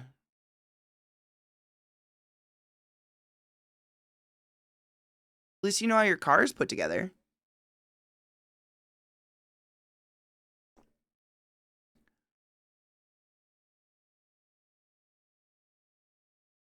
Yes, people like ClatsyKatie Fitness. People like ClatsyKatie Fitness are great. People like V Shred are predatory 100%.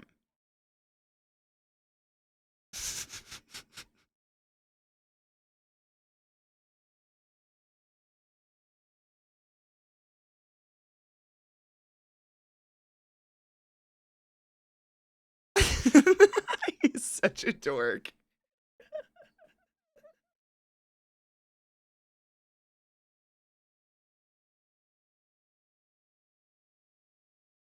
They are pretty.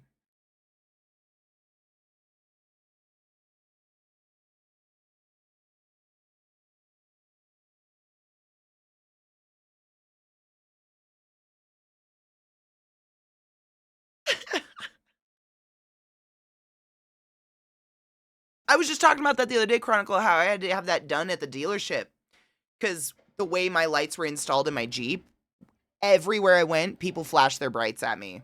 And my brights were not on. I was like, oh, fuck.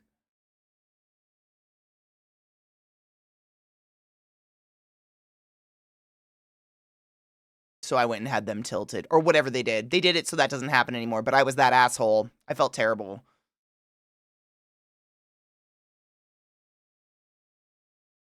Ooh. Ooh.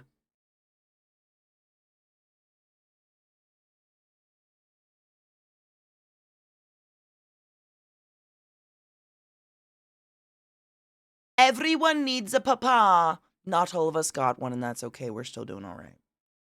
But it's nice. I would say it would be nice to have one.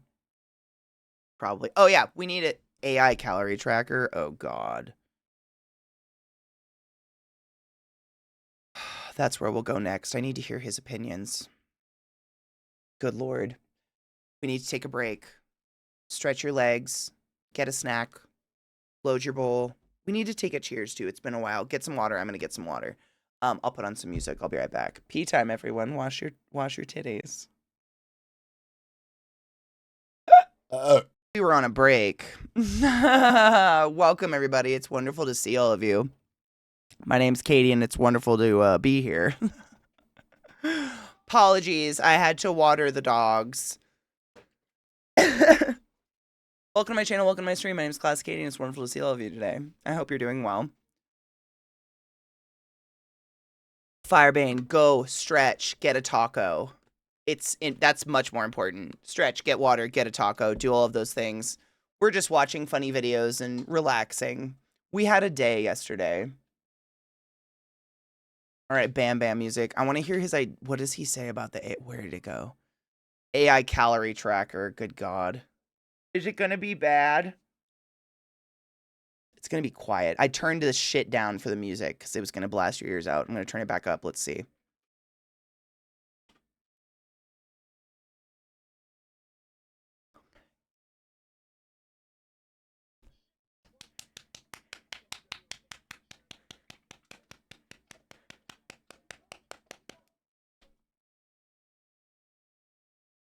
That's my boy.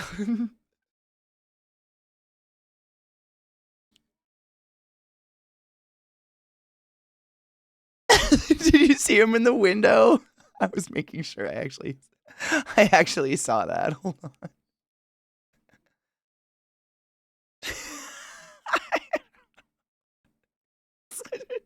He's such a fucking dork.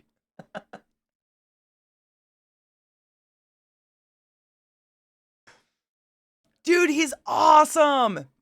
He's so inspiring. I love him so much. ClatsyKatie Fitness. Give him a follow. I knew in my heart of hearts that he wasn't going to be pro an AI thing, but like I had to know. Oh my God, he tries crumble cookies. Stop. I've heard nothing good about these cookies. So no shit. Something I learned, which is wild, go get tacos. We actually watched him make tacos that were literally, get this, 634 calories for 3 tacos, 96 grams of protein. I haven't. How? That's just like eating a steak. That's crazy. That's more than a steak. He's crazy. I know. He's awesome. I know. Look up his taco video. It's really good. I know. I really like him. Glad turned me on to him, and I've followed him ever since. But I watched this other YouTuber try some crumble cookies. And one fun fact I learned is that your average crumble cookie is like, I think it was like 30 Oreos or something. Like you could eat 30 Oreos for like one crumble cookie. Crazy. Crazy. It's fucking wild, man. I want nothing, but I've heard they're not that great. Like the crumble cookies in general, I've heard are really overrated. But I guess he's gonna make a healthy one. I'd rather eat a fucking 30. Same. Give me 30 Oreos.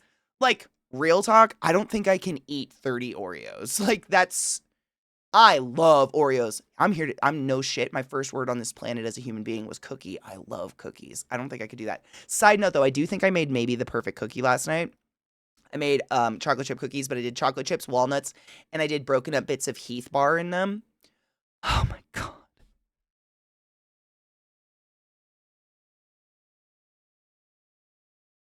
So fucking good. Like, man. Fuck. I love cookies. Anyways. I should make them healthier. Yeah. But I bet they're gonna be like macro fucking delicious. Hold on. I have to grab. Oh shit. Oh fuck. Oh god. I did it now. Nope, we're fine. I love Faggy. For ya. That didn't look nice though.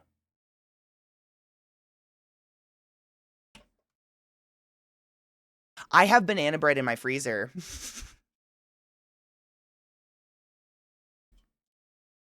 Which I just realized is such a weird circle of life for the bananas in my house. Like, I buy bananas, I eat 2, they go bad inevitably, put them in the freezer, make them into banana bread, make too much banana bread, end up freezing half the banana bread.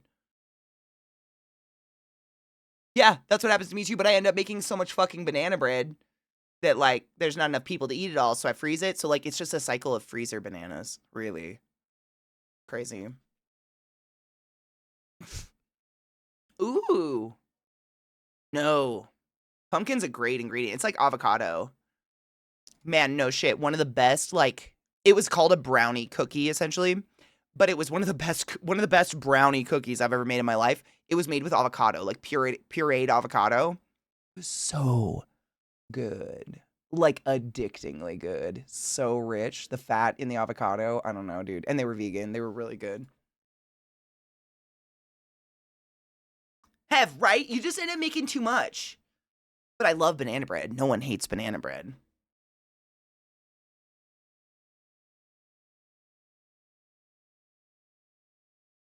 Organic's a super scam on like a million different levels, but one of the craziest ones to me is in order to label your product organic, you have to be able to afford you basically pay an organization to label shit organic. You don't actually have to prove being organic like the vast majority of the time. It's fucked up. Organic used to be a great, like, in theory, great thing. In practice, not great thing, not working very well. Dude, pumpkin cinnamon chocolate chip, yeah. No shit, for yum. Oh, I would eat that. For Christmas, I made cookies that Viata gave me a recipe for that were pumpkin cookies, and the whole time I was like, I should put chocolate chips in these. I'm gonna do it.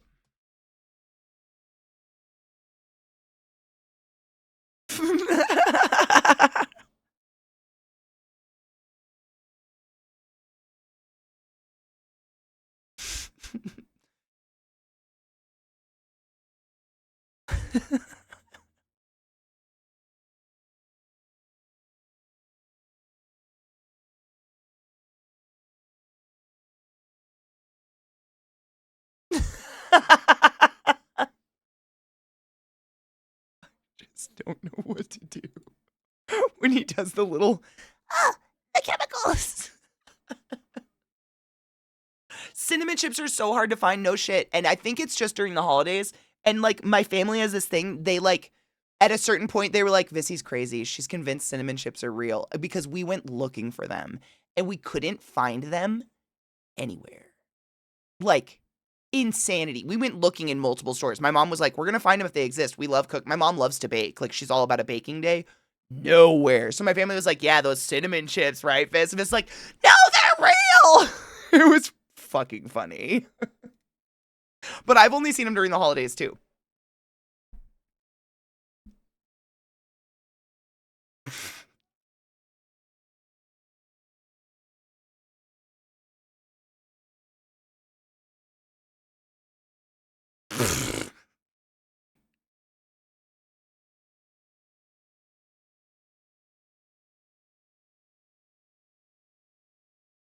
I'm a slut for peanut butter, but I understand that some people aren't.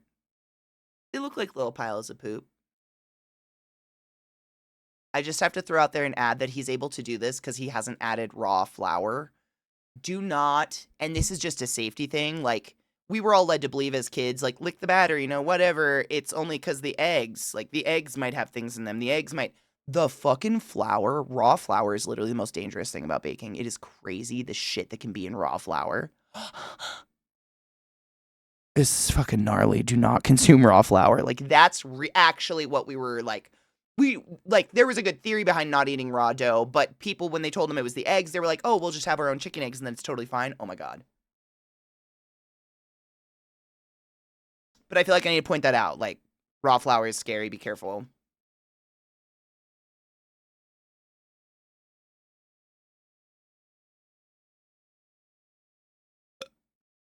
In the bowl. Ooh.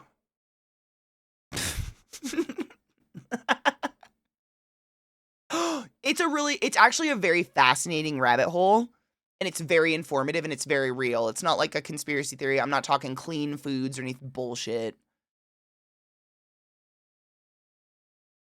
There's a lot of really, I'm trying to think of her name. Oh my God. Hold on. I don't want to talk over him because we're listening to this recipe and it's really quiet. But you guys might know who I'm talking about. There's a really cool chick on YouTube who's a microbiologist, but she does like crazy goth makeup. But she's a microbiologist. She's like a food scientist. And I cannot fucking remember her account name, but she goes over that stuff. She like takes weird fads from TikTok and tells you whether or not they're actually safe. There's one lately that I've seen that is very alarming where people put food in the dishwasher and run the dishwasher to clean dishes with soap, and then they eat the food out of it and they claim it's just like boiled food. Or one lady is perpetuating this thing on TikTok right now that you should put raw eggs into a jar of water and seal the jar, like just screw the top on the jar, and it will keep those eggs safe and they'll be preserved. You just have to put them in a closet now, and eggs in water is fine. Not fine, just in case that wasn't common sense to anybody. But this chick goes through that and like disproves these things very factually, not in a mean way, but just like, oh my God, let's not. Like, this is so scary. Why are we doing this? I cannot remember who she is, but she goes over stuff like that, and she goes over the raw flour and like how it's really dangerous. And it's one of those things. Yeah, guilt is not it's not an ingredient. It's not the guilt thing. It's the safe. We just want to be safe. Raw eggs in water, not refrigerated, like just kept. Like there's so many things. Pervert.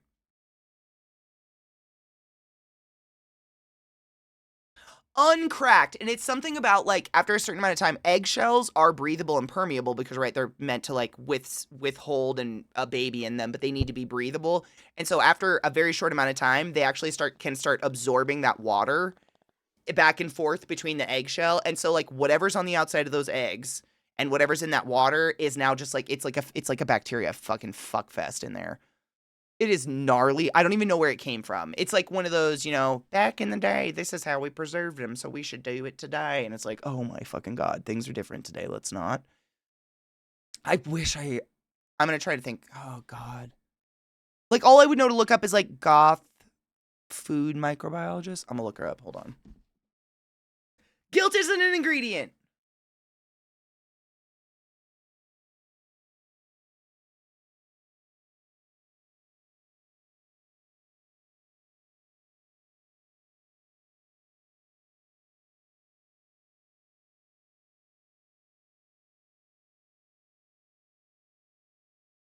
Yeah.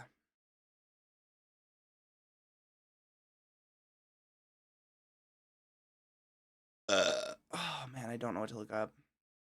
Dude, Liver King doesn't look good at all. But he's like, didn't he admit to steroids and shit?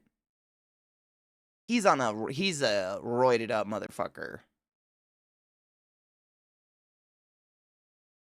Aren't his shirts are great. I love his Fallout theme. TikToks and stuff and kind of like talk about how fucked up they are. Hold on, let's see.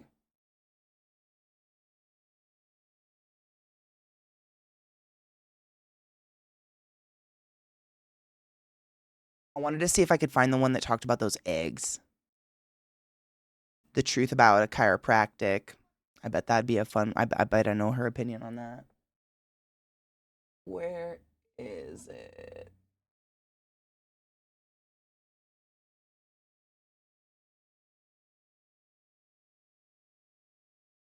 She has the fucking coolest makeup though. Seriously, what the hell?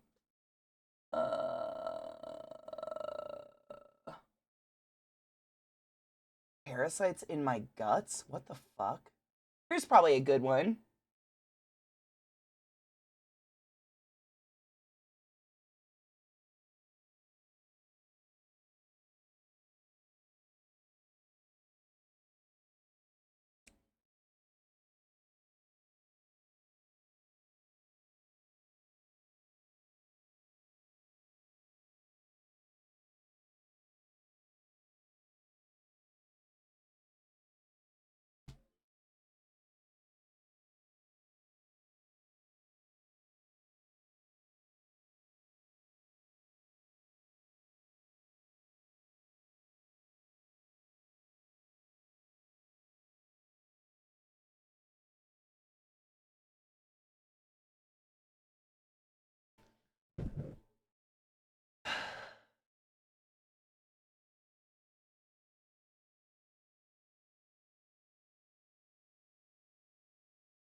That's piss, by the way. It's piss.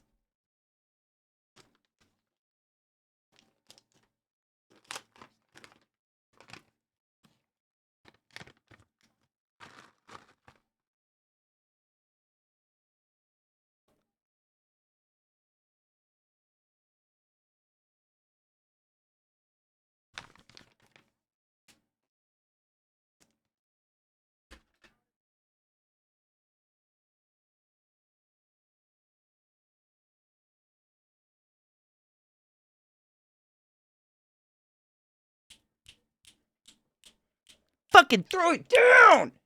I love her.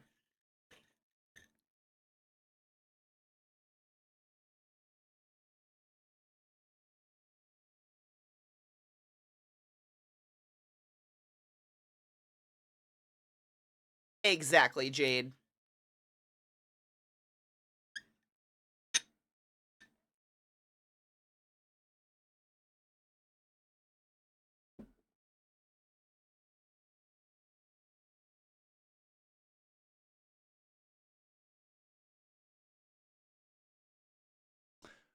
Fuck V-Shred!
Literally, they used to sell tapeworm eggs.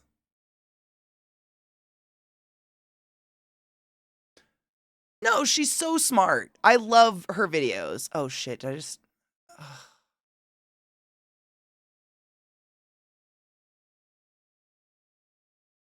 I just wanted to go back to her page. I just want to I haven't seen a lot of her videos, but there was one about chiropractic. Yeah.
Isn't she fuck?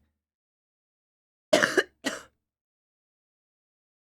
hate TikTok. It's such a piece of shit. It won't let me just go back to her page. Let's see what sounds good. Uh-oh, not my bong smoking itself. You stop that right now.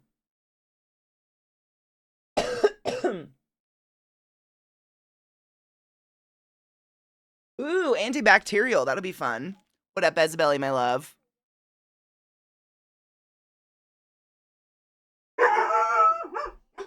Why? Why? Ah! Oh my god! Another man lives here? Come show her your humanity. Touch her. Touch her in her face. She does not understand. You are human. Look.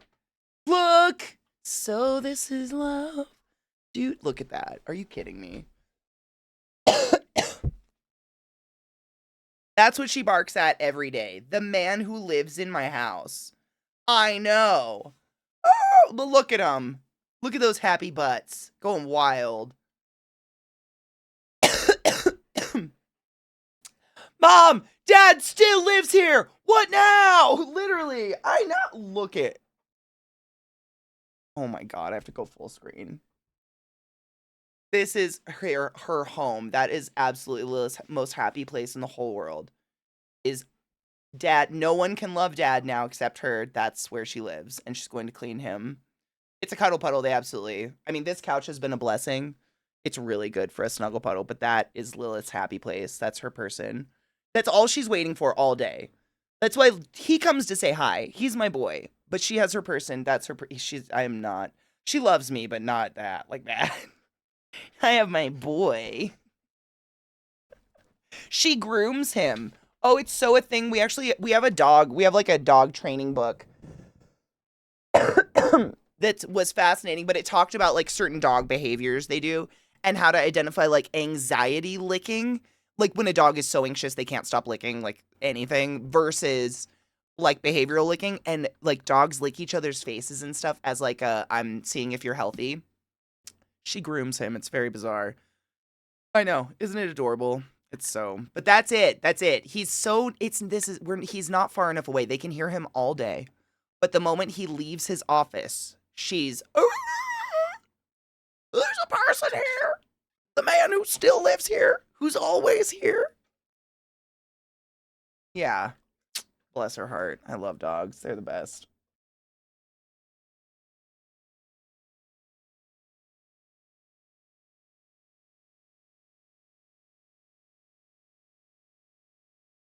What do you guys think?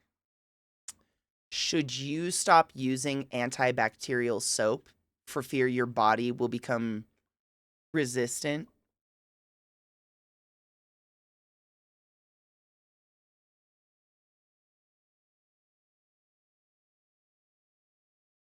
No, because your skin is an incredible barrier to the outside world. If bacteria could just burrow into our skins, washing our hands wouldn't be saving us. We'd be fucked. We're washing off the bacterias and nastiness off of our skins so that we're not putting it into our nose and our mouths and whatnot. Yeah. We know this. We've talked about this, but I love this.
The question in the white box. Is it true or a myth that using antibacterial soap too often causes bacterial resistance? So I'm assuming, I mean, she's assuming the same thing, is that if we use it too often, then soon it won't work anymore on our hands. Exactly. Yep. I'm hoping she goes into that sec. That's what I'm thinking too.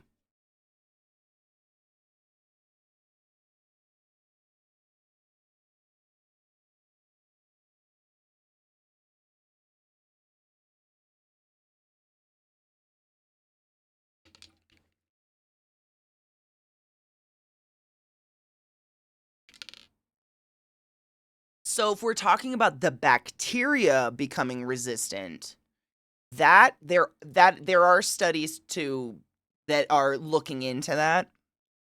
So you know how there's a lot of antibacterial soaps and shit out there that says kills the 99.9% of bacteria. So what scientists are asking is, what the fuck is that 1.1% doing? Is it out there fucking making superbug? And then COVID hit. So like, blah, blah. But you will not, you'll be fine. You know what I'm saying?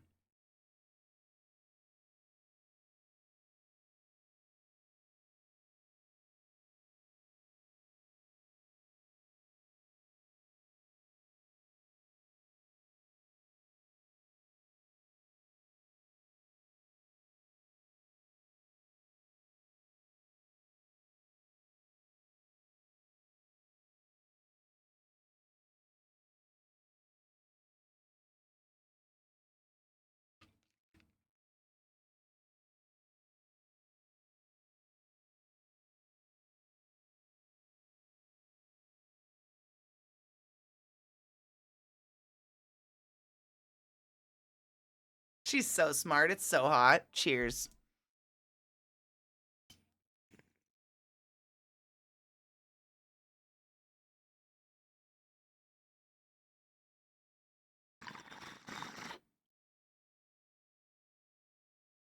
There it is.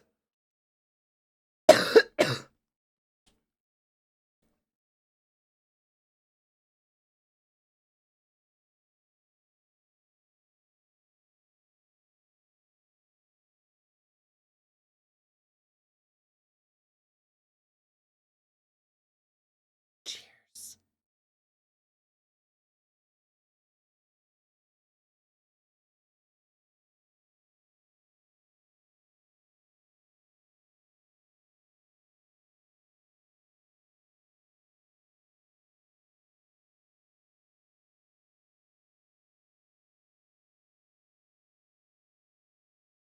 Nuance is super important. What if you evolve to outrun evolution? Does that, wait, Is that implying that evolution has a finite point?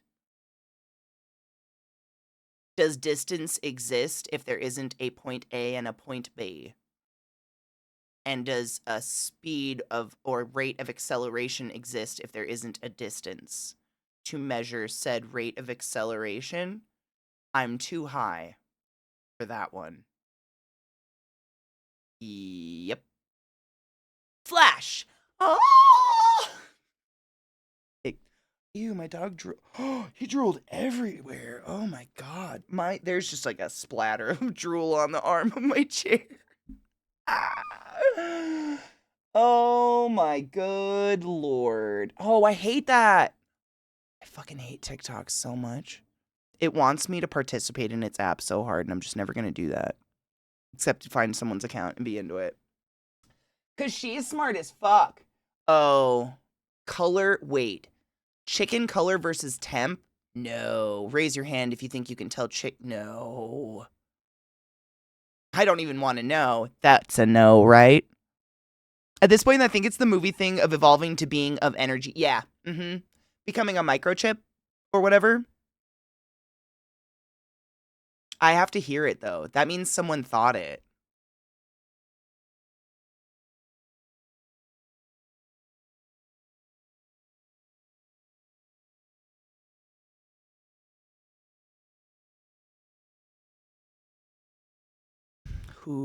Where are your parents?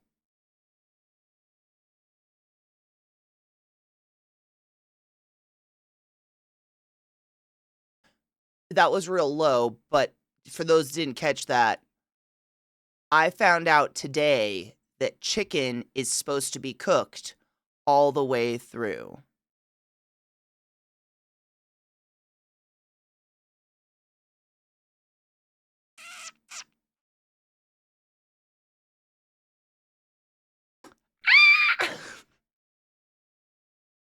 What now? Oh no. I mean, holy shit. What now? I know, like, how are they cooking the pork? Can I just spontaneous? I mean, this is no shade at this person. She wasn't taught. We're just going to be clear about that. We are not judging this human being who's being very vulnerable about a discovery today. Like, that's crazy. That's wild that that was not taught. Oh my good lord.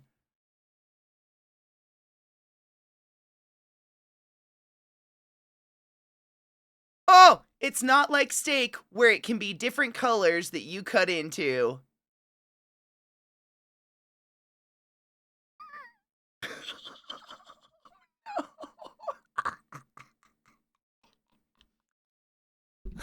How are they not getting sick? Same. Same. Who isn't teaching the children, right? That's what I said. Like, where's your parents? I'm not judging. That is something that, like, I wasn't like sat in the kitchen, like, we're teaching you family recipes, but I was taught about food, temperatures. No.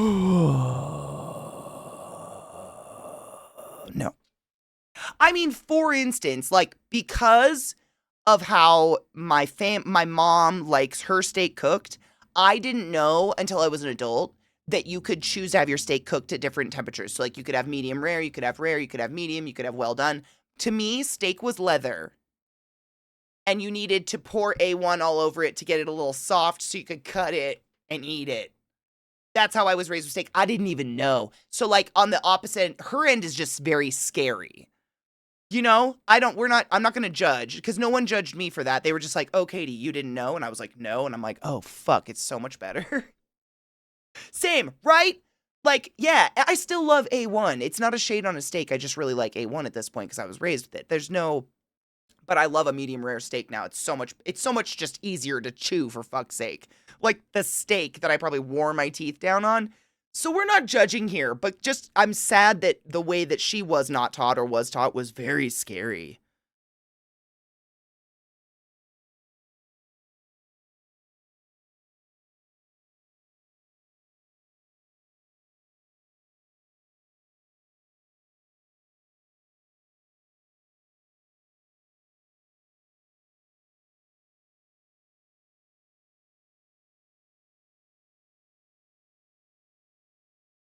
Oh my god.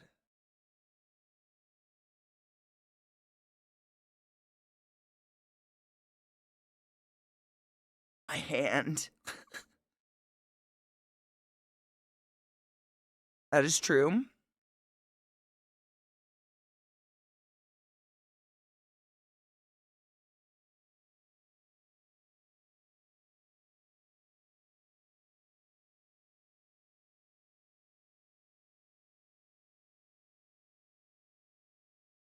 So she wasn't meat thermometering it either? I don't think I've ever had chicken that was done and had pink inside. Other than like some vasculature, like we were talking about that earlier, like a drumstick or something that has some vein or something on it. But it's usually like pretty consistent. Anytime any of y'all clown on me for hating TikTok ever again, I'm going to bring up that example. If only I could clip how loud that was. It's like flipping through the TV of the 1990s where everything's shit. And all I want to do is go back to her channel. I'm enjoying this person. Why do you keep thrusting me onto a feed I don't give a fuck about? I hate it so much. I hope everyone finds a way to make money off of the app because I don't wish all of these people have their fucking livelihood torn out from underneath them. That's not fair either. That's disgusting. Live blood analysis versus Lyme disease and science, chronic illness, pseudoscience, and empathy. Vicks Vapor Rub doesn't work, lol. I want to find a good one. We watched the soap one. Parasites in your guts. I don't want to hear that. Nope. Nope. Dairy products and antibiotic resistance. Oh, because dairy products have antibiotics in them? Let's listen. Let's learn together.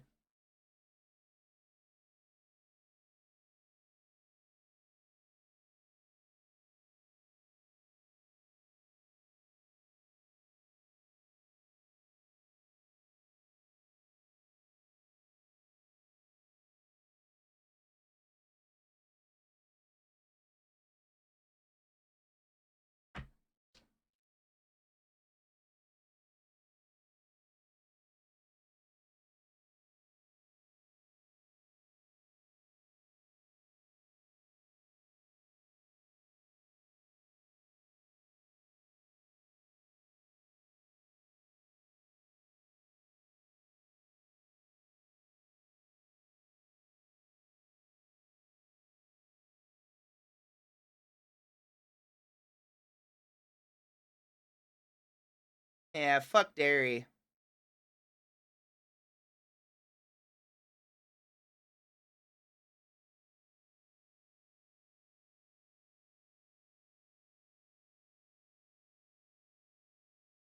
I totes thought raw milk was illegal.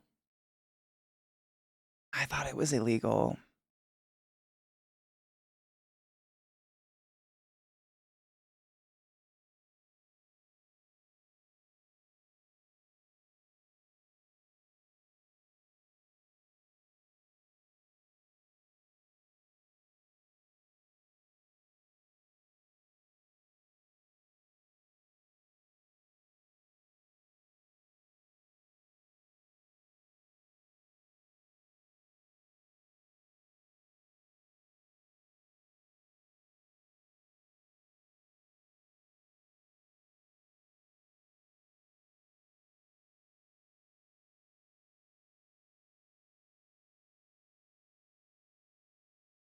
Eat your fiber. Fuck V-Shred. I'm sorry.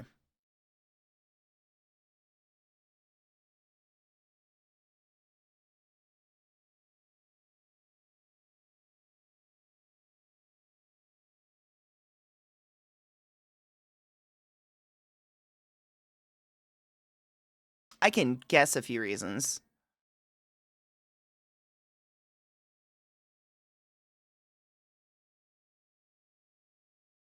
Why do they want to eat it raw?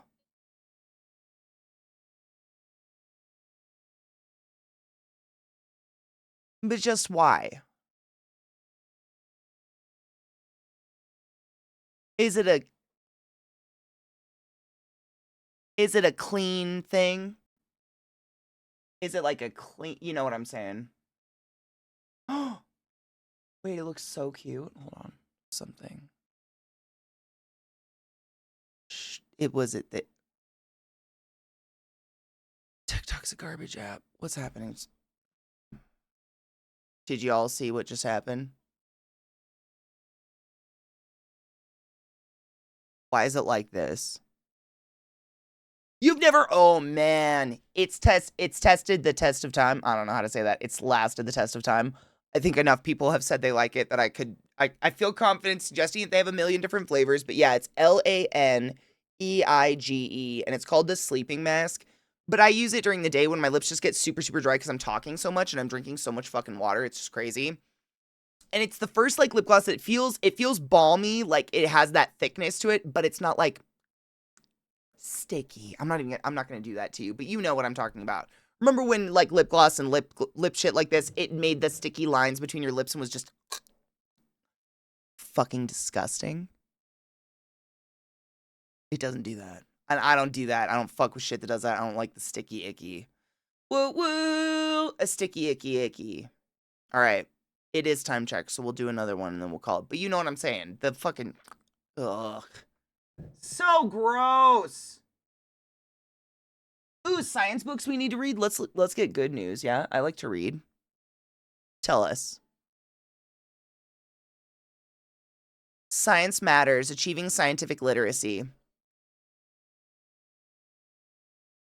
Carl Sagan, The Demon Hunted World, Science as a Candle in the Dark. These are all really good books, but I don't want to waste her last one. I'm not hearing her say something.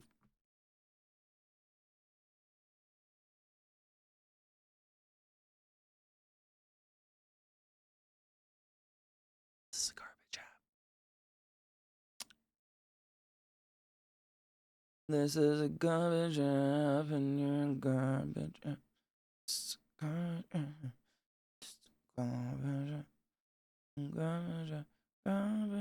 Oh, there's the raw milk.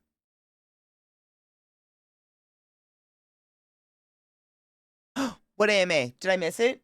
Was that the one I closed? I accidentally closed a video. Do you still have it? I think I accidentally closed a link. That might be it because I didn't have anything new. Gimme. Thank you. Yes. I got it.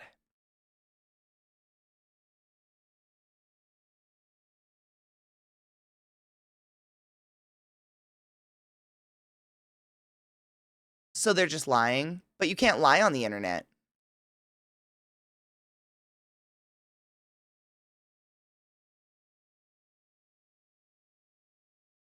That's just lying.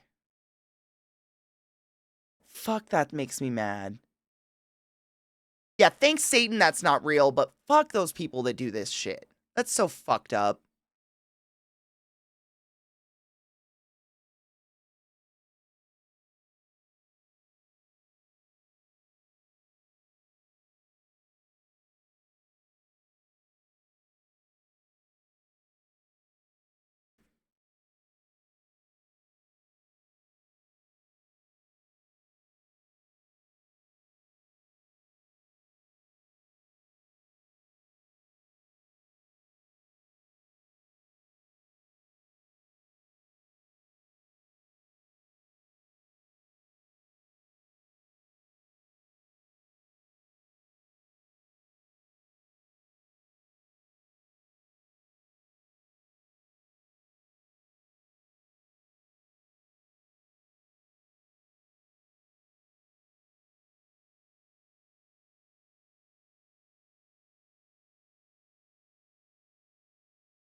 I love that she's real.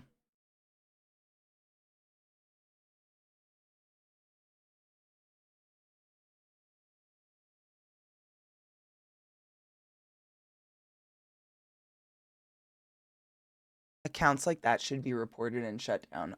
real fiber, like eating vegetables and maybe doing a fiber supplement or something on top of that. I feel like that's the most important thing because, like, you don't want poop sitting in your butt.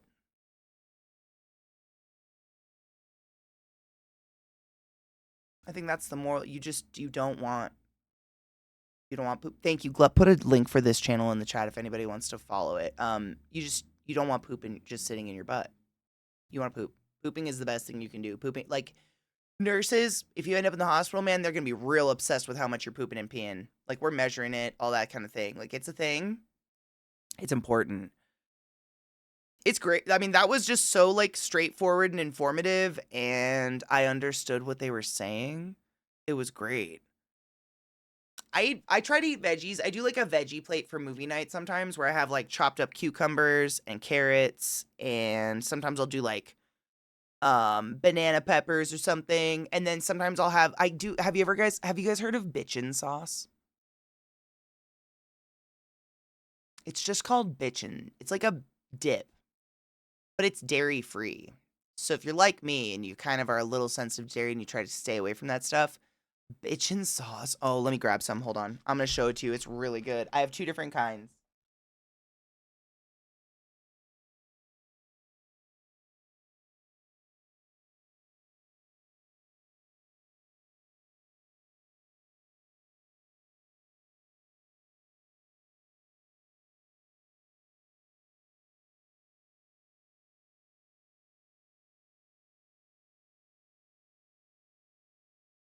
I have the original and I have the chipotle. I actually haven't tried the chipotle in a really long time and I can't remember, but it's really good. So this is the bitchin sauce. It literally just says, bitchin.